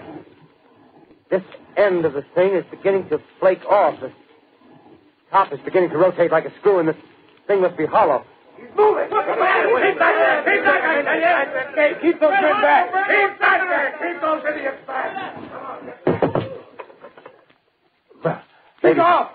The top's loose. Look out there. Stand back. Ladies and gentlemen, this is the most terrifying thing I've ever witnessed. Wait a minute. Someone's calling someone or something. I can see turning out of that black hole two luminous discs. The eyes, it might be a face, might be almost Good heavens, something wriggling out of the shadow like a gray snake. Now it's another one and another one and another one. They look like tentacles to me. Oh, yeah, I can see the thing's body now. It's large as a bear. It glistens like wet leather, but that face, ladies and gentlemen, it's indescribable. I can hardly force myself to keep looking at it. It's so awful. The eyes are black and they gleam like a serpent. The mouth is kind of V-shaped with saliva dripping from its rimless lips that seem to quiver and pulsate. And the monster or whatever it is can hardly move. It seems weighed down by possibly gravity or something. The thing's rising up now and the crowd falls back. They've seen plenty. The most extraordinary experience, ladies and gentlemen. I can't find words. Well, I'll pull this microphone with me as I talk. I'll have to stop the description until I can take a new position. Hold on, will you, please? I'll be right back in a minute.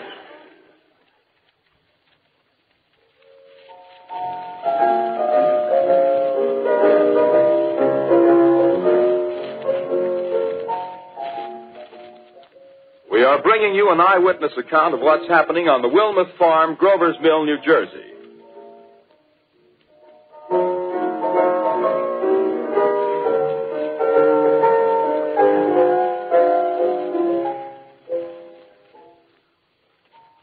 We now return you to Carl Phillips at Grover's Mill.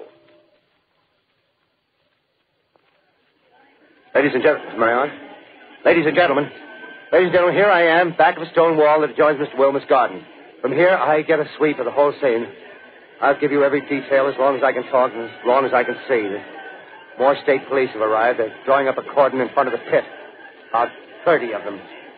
No need to push the crowd back now. They're willing to keep their distance. The captain's conferring with someone. Can't quite see who. Oh, yes, I believe it's Professor Pearson.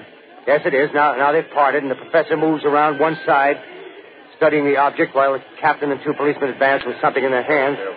I can see it now. It's a white handkerchief tied to a pole. Flag of truce. If those creatures know what that means, what anything means. Wait a minute. Something's happening. A humped shape is rising out of the pit. I can make out a small beam of light against a mirror. What's that? There's a jet of flame springing from the mirror, and it leaps right at the advancing men. It strikes them head on. Lord, they're turning into flames. The whole field's caught up by the woods, the barns, the gas tanks, and the automobiles spreading everywhere. Coming this way now, about 20 yards to my right.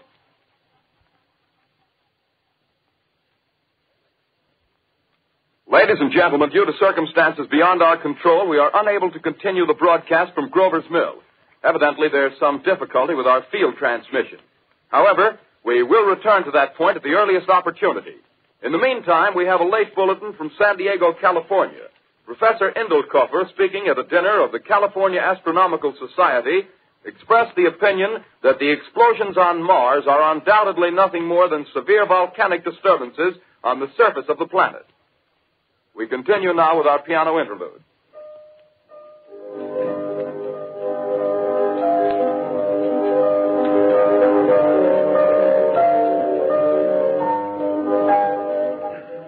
Ladies and gentlemen, I've just been handed a message that came in from Grover's Mill by telephone. Just one moment, please.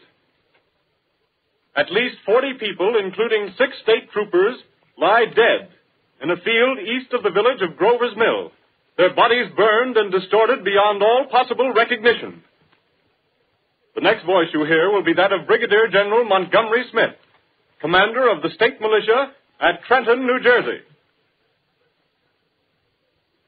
I have been requested by the governor of New Jersey to place the counties of Mercer and Middlesex as far west as Princeton and east to Jamesburg under martial law. No one will be permitted to enter this area except by special pass issued by state or military authorities. 4 companies of state militia are proceeding from Trenton to Grover's Mill and will aid in the evacuation of homes within the range of military operations. Thank you. You have just been listening to General Montgomery Smith, commanding the state militia at Trenton. In the meantime, further details of the catastrophe at Grover's Mill are coming in. The strange creatures, after unleashing their deadly assault, crawled back in their pit and made no attempt to prevent the efforts of the firemen to recover the bodies and extinguish the fire. The combined fire departments of Mercer County are fighting the flames which menace the entire countryside. We have been unable to establish any contact with our mobile unit at Grover's Mill, but we hope to be able to return you there at the earliest possible moment. In the meantime, we take you to... Just one moment, please. Ladies and gentlemen, I have just been informed that we have finally established communication with an eyewitness of the tragedy. Professor Pearson has been located at a farmhouse near Grover's Mill, where he has established an emergency observation post. As a scientist, he will give you his explanation of the calamity. The next voice you hear will be that of Professor Pearson, brought to you by direct wire. Professor Pearson. Of the creatures in the rocket cylinder at Grover's Mill, I can give you no authoritative information either as to their nature, their origin, or their purposes here on Earth. Of their destructive instrument, I might venture some conjectural explanation. For want of a better term, I shall refer to the mysterious weapon as a heat ray. It's all too evident that these creatures have scientific knowledge far in advance of our own. It's my guess that in some way they are able to generate an intense heat in a chamber of practically absolute non-conductivity. This intense heat they project in a parallel beam against any object they choose by means of a polished parabolic mirror of unknown composition, much as the mirror of a lighthouse projects a beam of light. That is my conjecture of the origin of the heat ray. Thank you, Professor Pearson. Ladies and gentlemen, here is a bulletin from Trenton. It is a brief statement informing us that the charred body of Carl Phillips has been identified in a Trenton hospital. Now, here's another bulletin from Washington, D.C. The Office of the Director of the National Red Cross reports 10 units of Red Cross emergency workers have been assigned to the headquarters of the state militia, stationed outside of Grover's Mill, New Jersey. Here's a bulletin from State Police, Princeton Junction. The fires at Grover's Mill and vicinity are now under control. Scouts report all quiet in the pit, and there is no sign of life appearing from the mouth of the cylinder. Now, ladies and gentlemen, we have a special statement from Mr. Harry McDonald, Vice President in charge of operations. We have received a request from the State Militia of Trenton to place at their disposal our entire broadcasting facilities. In view of the gravity of the situation, and believing that radio has a responsibility to serve in the public interest at all times, we are turning over our facilities to the State Militia at Trenton. We take you now to the field headquarters of the State Militia near Grover's Mill, New Jersey. This is Captain Lansing of the Signal Corps, attached to the State Militia, now engaged in military operations in the vicinity of Grover's Mill. Situation arising from the reported presence of certain individuals of unidentified nature is now under complete control. The cylindrical object, which lies in a pit directly below our position, surrounded on all sides by 8 battalions of infantry, without heavy field pieces, but adequately armed with rifles and machine guns. All cause for alarm, if such cause ever existed, is now entirely unjustified. Things, whatever they are, do not even venture to poke their heads above the pit. I can see their hiding place plainly in the glare of the searchlights here. With all their reported resources, these creatures can scarcely stand up against heavy machine gun fire. Anyway, it's an interesting outing for the troops. I can make out their khaki uniforms crossing back and forth in front of the lights. Looks almost like a real war. There appears to be some slight smoke in the woods bordering the Millstone River. Probably fire started by campers. Well, we ought to see some action soon. One of the companies is deploying on the left flank. A quick thrust and it'll all be over. Oh, wait a minute. I see something on top of the cylinder. No, it's nothing but a shadow. Now the troops are on the edge of the Wilmot Farm. 7,000 armed men closing in on an old metal tube. A tub, rather. Well, wait, that wasn't a shadow. It's something moving. Solid metal, kind of a shield-like affair rising up out of the cylinder. It's going higher and higher. What? It's standing on legs, actually rearing up on a sort of metal framework. Now it's reaching above the trees and the searchlights are on it. Hold on.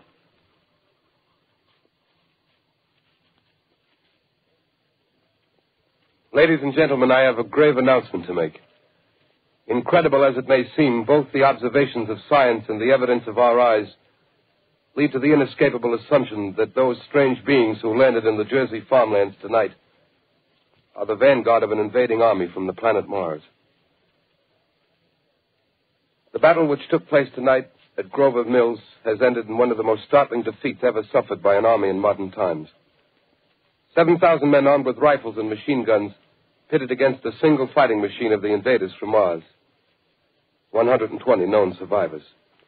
The rest strewn over the battle area from Grover's Mill to Plainsboro, crushed and trampled to death under the metal feet of the monster, or burned to cinders by its heat ray. The monster is now in control of the middle section of New Jersey and has effectively cut the state through its center. Communication lines are down from Pennsylvania to the Atlantic Ocean.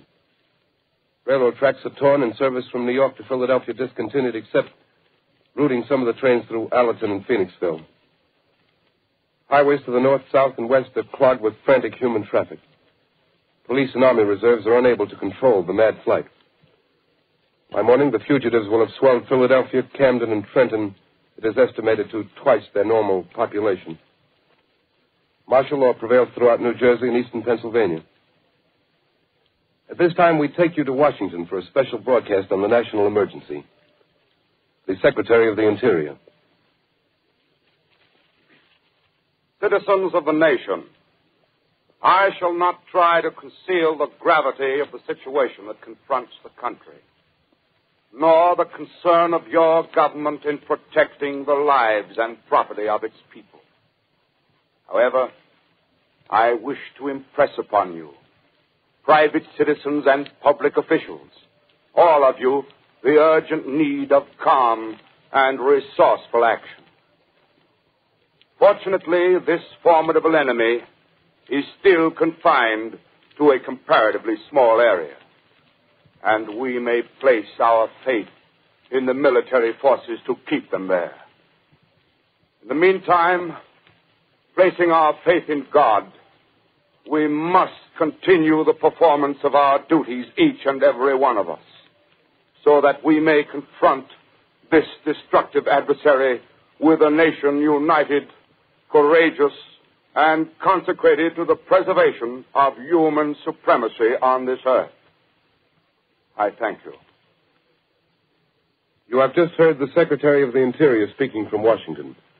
Bulletins too numerous to read are piling up in the studio here. We're informed that the central portion of New Jersey is blacked out from radio communication due to the effect of the heat ray upon power lines and electrical equipment. Here's a special bulletin in New York. Cables have been received from English, French, and German scientific bodies offering assistance. Astronomers report continued gas outbursts at regular intervals on the planet Mars. The majority voiced the opinion that the enemy will be reinforced by additional rocket machines. There have been several attempts made to locate Professor Pearson of Princeton, who has observed Martians at close range. It is feared he was lost in the recent battle. Langham Field, Virginia. Scouting planes report 3 Martian machines visible above treetops, moving north toward Somerville with population fleeing ahead of them. The heat ray is not in use, although advancing at express train speed, invaders pick their way carefully. They seem to be making a conscious effort to avoid destruction of cities and countryside. However, they stop to uproot power lines, bridges, and railroad tracks. Their apparent objective is to crush resistance, paralyze communication, and disorganize human society. Here is a bulletin from Basking Ridge, New Jersey. Coon hunters have stumbled on a second cylinder similar to the first, embedded in the great swamp 20 miles south of Morristown. Army field pieces are proceeding from Newark to blow up the second invading unit before the cylinder can be opened and the fighting machine rigged. They are taking up a position in the foothills of Watchung Mountains. Another bulletin from Langham Field, Virginia. Scouting planes report enemy machines, now 3 in number, increasing speed northward, kicking over houses and trees in their evident haste to form a conjunction with their allies south of Morristown. Machines also sighted by telephone operator east of Middlesex within 10 miles of Plainfield. Here's a bulletin from Winston-Field, Long Island. A fleet of Army bombers carrying heavy explosive flying north in pursuit of enemy. Scouting planes act as guides. They keep the speeding enemy in sight. Just a moment, please, ladies and gentlemen. We've run special wires to the artillery line in adjacent villages to give you direct reports in the zone of the advancing enemy. First, we take you to the battery of the 22nd Field Artillery, located in the Watchung Mountains. Range 32 meters. 32 meters. Direction 39 degrees. 39 degrees. Fire. 140 yards to the right, sir. Shift range 31 meters. 31 meters. Direction 37 degrees. 37 degrees. Fire.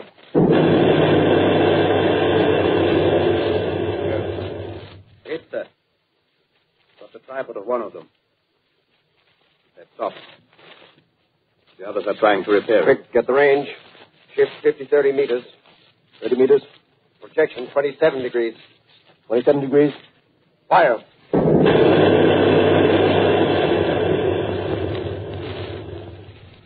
Can't see the shell land, sir.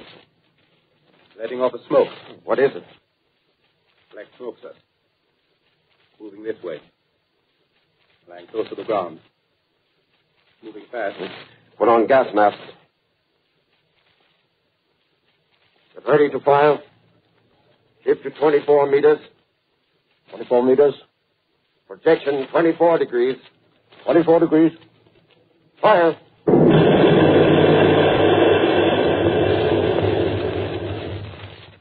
There can't see, sir. Smoke's coming nearer. Get the range.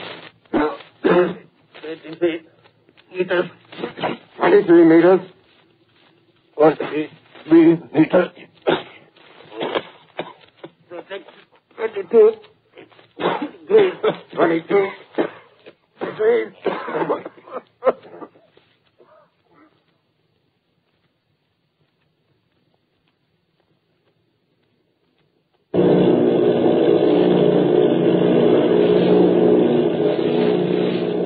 Army bombing plane V-843 off Bayonne, New Jersey. Lieutenant Bolt, commanding 8 bombers, reporting to Commander Fairfax, Langham Field.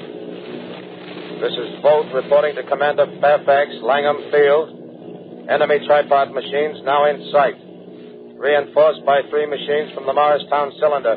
6 altogether. 1 machine partially crippled. Believed hit by shell from Army gun in Watchung Mountains. Guns now appear silent. A heavy black fog hanging close to the earth of extreme density, nature unknown. No sign of heat ray. Enemy now turns east, crossing Passaic River into the Jersey marshes. Another straddles the Pulaski Skyway. Evident objective is New York City. They're pushing down a high-tension power station. Machines are close together now, and we're ready to attack. Planes circling, ready to strike.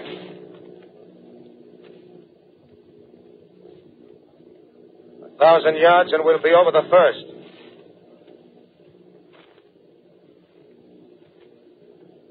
$800 yards.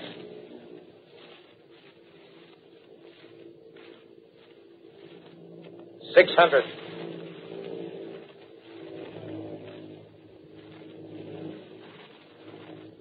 $400. $200. There they go. The giant arm raised. Green flash. They're spraying us with flame. 2,000 feet. Engines are giving out. No chance to release bombs.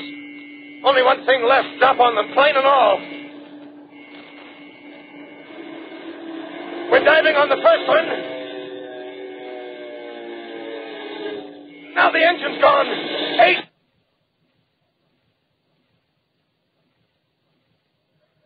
This is Bayonne, New Jersey, calling Langham Field. This is Bayonne, New Jersey, calling Langham Field. Come in, please. This is Langham Field. Go ahead. 8 Army bombers in engagement with enemy tripod machines over Jersey Flats. Engines incapacitated by heat ray. All crashed. 1 enemy machine destroyed. Enemy now discharging heavy black smoke in direction of... This is Newark, New Jersey. This is Newark, New Jersey. Warning. Poisonous black smoke pouring in from Jersey marshes. Reaches South Street. Gas masks useless.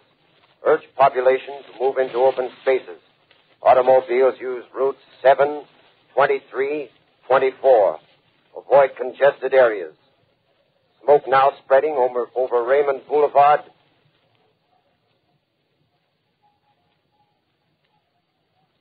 L calling CQ, 2X2L calling CQ, 2X2L calling 8X3R. Come in, please. This is 8X3R coming back at 2X2L. How's reception? How's reception? K, please. Where are you, 8X3R? What's the matter? Where are you?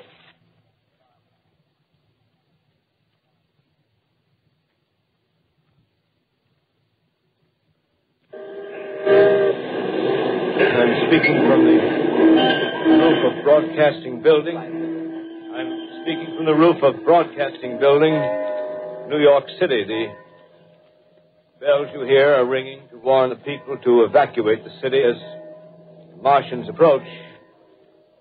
Estimated in the last 2 hours, 3 million people have moved out along the roads to the north.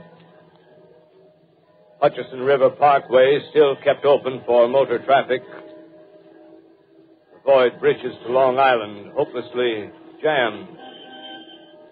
All communication with Jersey Shore closed 10 minutes ago. No more defenses. Our army is wiped out.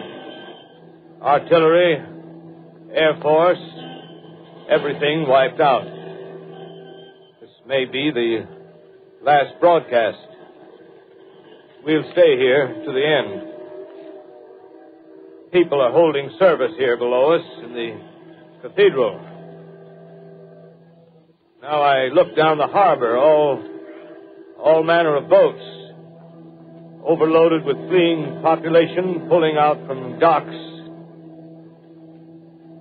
Streets are all jammed. Noise in crowds like New Year's Eve in city. Wait a minute. The enemy's now in sight above the Palisades. Five great machines. First one is crossing the river. I can see it from here, wading the Hudson like a man wading through a brook. A bulletin is handed me. Martian cylinders are falling all over the country. One outside of Buffalo, one in Chicago, St. Louis.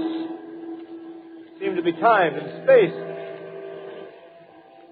Now the first machine reaches the shore. He stands watching, looking over the city. The steel cowlish head is even with the skyscrapers. He waits for the others. They rise like a line of new towers on the city's west side. Now they're lifting their metal hands. This is the end now. Smoke comes out, black smoke drifting over the city. People in the streets see it now. They're running toward the East River, thousands of them, dropping in like rats. Now the smoke's spreading faster. It's reached Times Square. People are trying to run away from it, but it's no use. They're falling like flies. Now the smoke's crossing 6th Avenue, 5th Avenue. 100 yards away. It's 50 feet.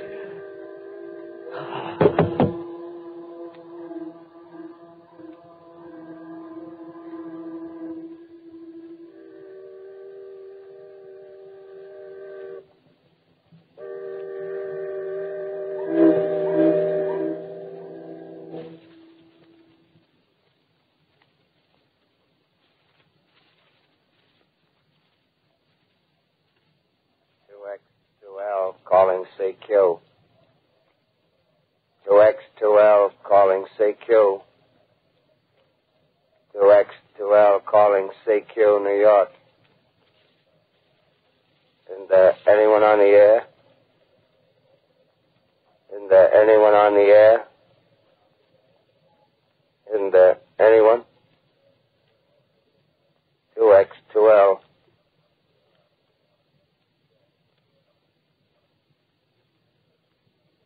You are listening to a CBS presentation of Orson Welles and the Mercury Theater on the Air in an original dramatization of The War of the Worlds by H.G. Wells.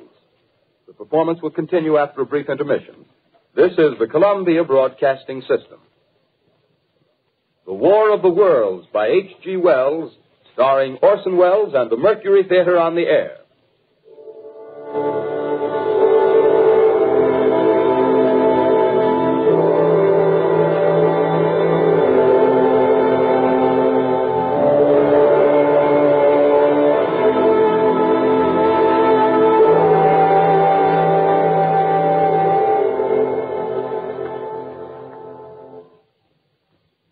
I set down these notes on paper. I'm obsessed by the thought that I may be the last living man on Earth. I've been hiding in this empty house near Grover's Mill, a small island of daylight cut off by the black smoke from the rest of the world.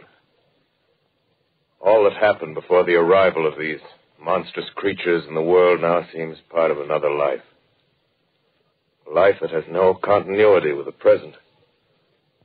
Furtive existence of the lonely derelict who pencils these words on the back of some astronomical notes bearing the signature of Richard Pearson. I look down at my blackened hand and I try to connect them with a professor who lives at Princeton and who, on the night of October 20th, glimpsed through his telescope an orange splash of light on a distant planet. My wife, my colleagues, my students, my books, my observatory, my world. Where are they? Did they ever exist? Am I Richard Pearson? What day is it? Do days exist without calendars? Does time pass when there are no human hands left to wind the clocks? Writing down my daily life, I tell myself I shall preserve human history between the dark covers of this little book that was meant to record the movements of the stars. But to write, I must live, and to live, I must eat. Find molded bread in the kitchen and an orange not too spoiled to swallow. Keep watch at the window. Time to time, I catch sight of a Martian above the black smoke. The smoke still holds the house in its black coil, but at length there's a hissing sound, and suddenly I see a Martian mounted on his machine, spraying the air with a jet of steam as if to dissipate the smoke. I watch in a corner as his huge metal legs nearly brush against the house. Exhausted by terror, I fall asleep. Morning. Sun streams in the window. The black cloud of gas is lifted, and the scorched Meadows to the north look as though a black snowstorm had passed over them. I venture from the house. I make my way to a road, no traffic. Here and there, a wrecked car, baggage overturned, a blackened skeleton. Push on north. For some reason I feel safer trailing these monsters than running away from them. And I keep a careful watch. I've seen the Martians feed. Should one of their machines appear over the top of trees, I'm ready to fling myself flat on the earth. Come to a chestnut tree. October. Chestnuts are ripe. Fill my pockets. Let's keep alive. 2 days I wander in a vague northerly direction through a desolate world. Finally, I notice a living creature. A small red squirrel in a beech tree. I stare at him and wonder. He stares back at me. I believe at that moment the animal and I shared the same emotion. The joy of finding another living being. Push on north. I find dead cows in a brackish field, and beyond the charred ruins of a dairy, the silo remains standing guard over the wasteland like a lighthouse, deserted by the sea. Astride the silo perches a weathercock. The arrow points north. North. Next day, I come to a city. City vaguely familiar in its contours, yet its buildings strangely dwarfed and leveled off as if a giant had sliced off its highest towers with a capricious sweep of his hand. Reached the outskirts, I found Newark.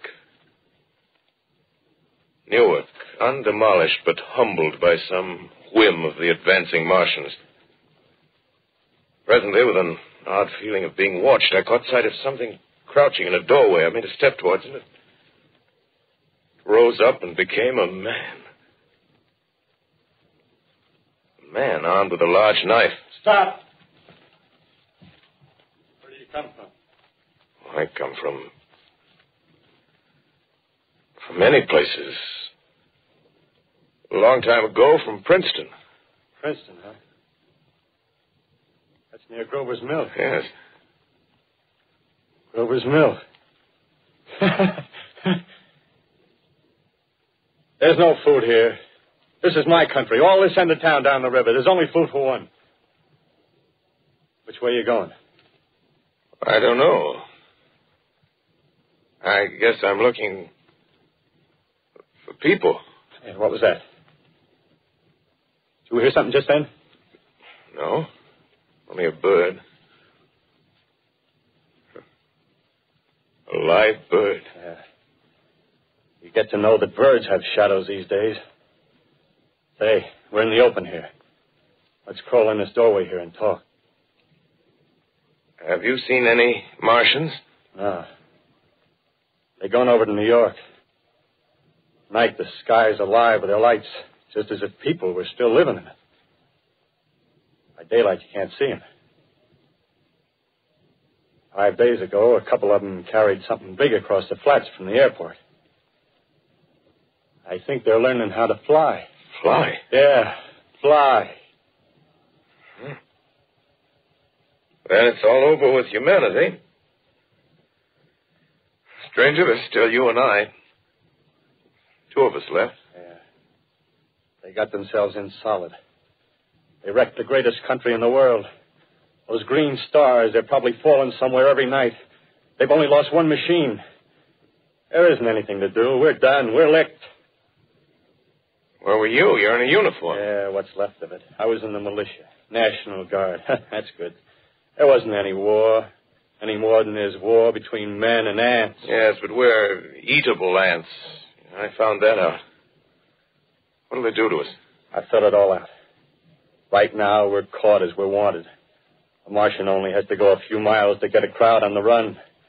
But they won't keep on doing that. They'll begin catching us systematic, like keeping the best and storing us in cages and things. They haven't begun on us yet. Not begun? Not begun. All that's happened so far is because we don't have sense enough to keep quiet. Bothering them with guns and such stuff and losing our heads and rushing off in crowds. No, instead of our Rushing around blind, we got to fix ourselves up according to the way things are now. Cities, nations, civilization, progress. Yes, but if that's so, what is there to live for? Well, there won't be any more concerts for 1,000,000 years or so, and no nice little dinners at restaurants. If it's amusement you're after, I guess the game's up. What is there left? Life, that's what. I want to live. Yeah, and so do you. We're not going to be exterminated. And I don't mean to be caught either. Tamed and fattened and bred like an ox. What are you going to do? I'm going on. Right under their feet. I got a plan. We men as men, we're finished. We don't know enough. We got to learn plenty before we get a chance. We've got to live and keep free while we learn, see? I've thought it all out, see? Well, tell me the rest. Well, it isn't all of us that are made for wild beasts. That's what it got to be. That's why I watched you. Watched you. All those little office workers that used to live in these houses. They be no good. They haven't any stuff in them. They used to run off to work. I've seen hundreds of them running to catch their commuter's train in the morning, afraid they could can if they didn't. Running back at night, afraid they wouldn't be in time for dinner. Lives insured and a little invested in case of accidents. Yeah, and on Sundays, worried about the hereafter. Well, the Martians, they'll be a godsend for those guys. Nice roomy cages, good food, careful breeding, no worries. Yeah, after a week or so of chasing around the fields on empty stomachs, they'll come and be glad to be caught. You've thought it all out, haven't you? Sure, you bet I have. That isn't all. These Martians are going to make pets of some of them. Train them to do tricks. Who knows, get sentimental over the pet boy who grew up and had to be killed. Yeah, and some maybe, they'll train to hunt us. Oh, no, it's impossible. Yes, they will. There's men who do it gladly. If one of them ever comes after me, by... In the meantime, you and I and others like us, where are we to live when the Martians own the Earth? I got it all figured out. We'll live underground. I've been thinking about the sewers. Under New York, there are miles and miles of them. The main ones, they're big enough for anybody. Then there's cellars, vaults, underground storerooms, railway tunnels, subways. You begin to see, huh? We'll get a bunch of strong men together. No weak ones.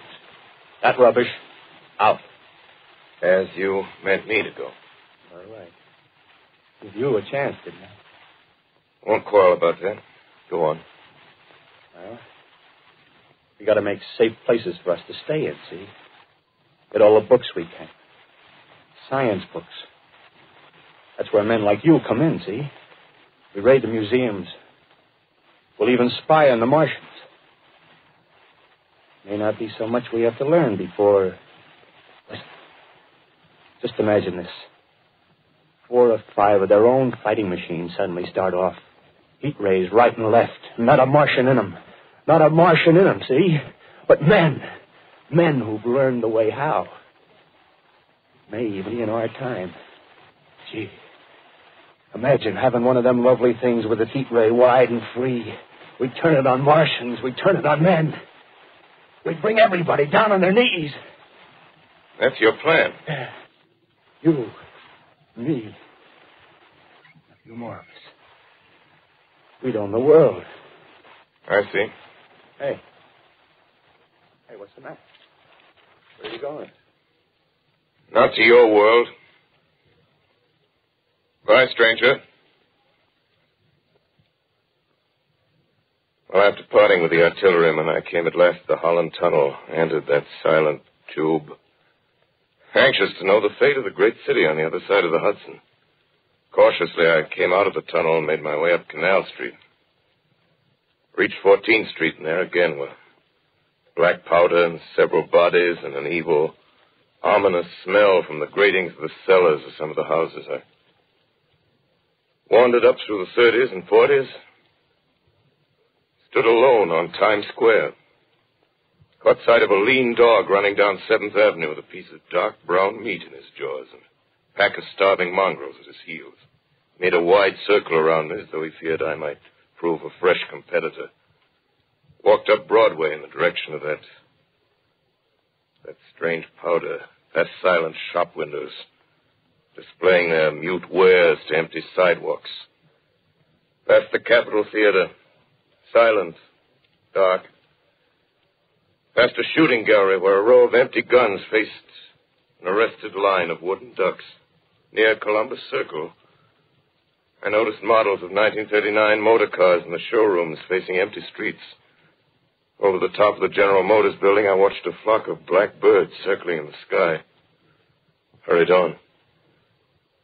Suddenly, I caught sight of the hood of a Martian machine, standing somewhere in Central Park, gleaming in the late afternoon sun. An insane idea. I rushed recklessly across Columbus Circle and into the park. I climbed a small hill above the pond at 60th Street, and from there I could see, standing in a silent row along the mall, 19 of those great metal titans, their cowls empty, their steel arms hanging listlessly by their sides. I looked in vain for the monsters that inhabit those machines. Suddenly, my eyes were attracted to the immense flock of black birds that hovered directly below me. They circled to the ground. And there before my eyes, stark and silent, lay the Martians with the hungry birds pecking and tearing brown shreds of flesh from their dead bodies. Later, when their bodies were examined in laboratories, it was found that they were killed by the putrefactive and diseased bacteria against which their systems were unprepared. Slain, after all, man's defenses had failed by the humblest thing that God, His wisdom, has put upon this earth. Before the cylinder fell, there was a general persuasion that through all the deep of space, no life existed beyond the petty surface of our minute sphere. Now we see further.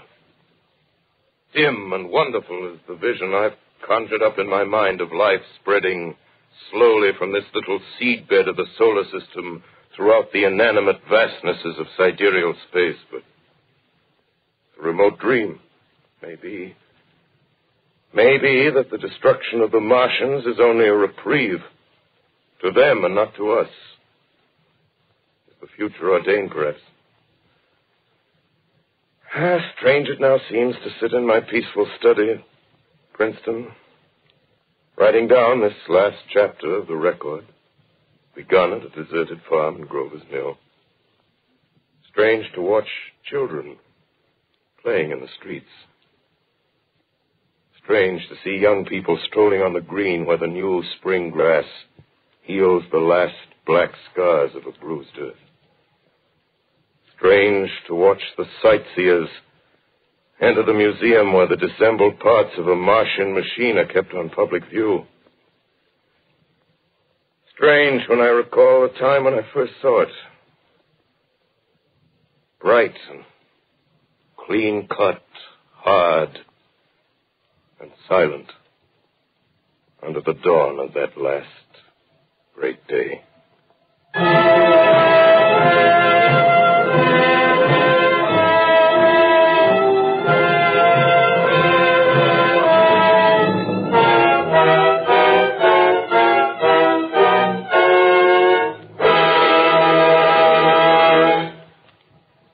This is Orson Welles, ladies and gentlemen, out of character, to assure you that the War of the Worlds has no further significance than as the holiday offering it was intended to be. The Mercury Theater's own radio version of dressing up in a sheet and jumping out of a bush and saying boo. Starting now, we couldn't soap all your windows and steal all your garden gates by tomorrow night, so we did the best next thing. We annihilated the world before your very ears and utterly destroyed the CBS. You will be relieved, I hope, to learn that we didn't mean it and that both institutions are still open for business. So goodbye, everybody, and remember, please, for the next day or so, the terrible lesson you learned tonight. That grinning, glowing, globular invader of your living room is an inhabitant of the pumpkin patch, and if your doorbell rings and nobody's there, that was no Martian. It's Halloween.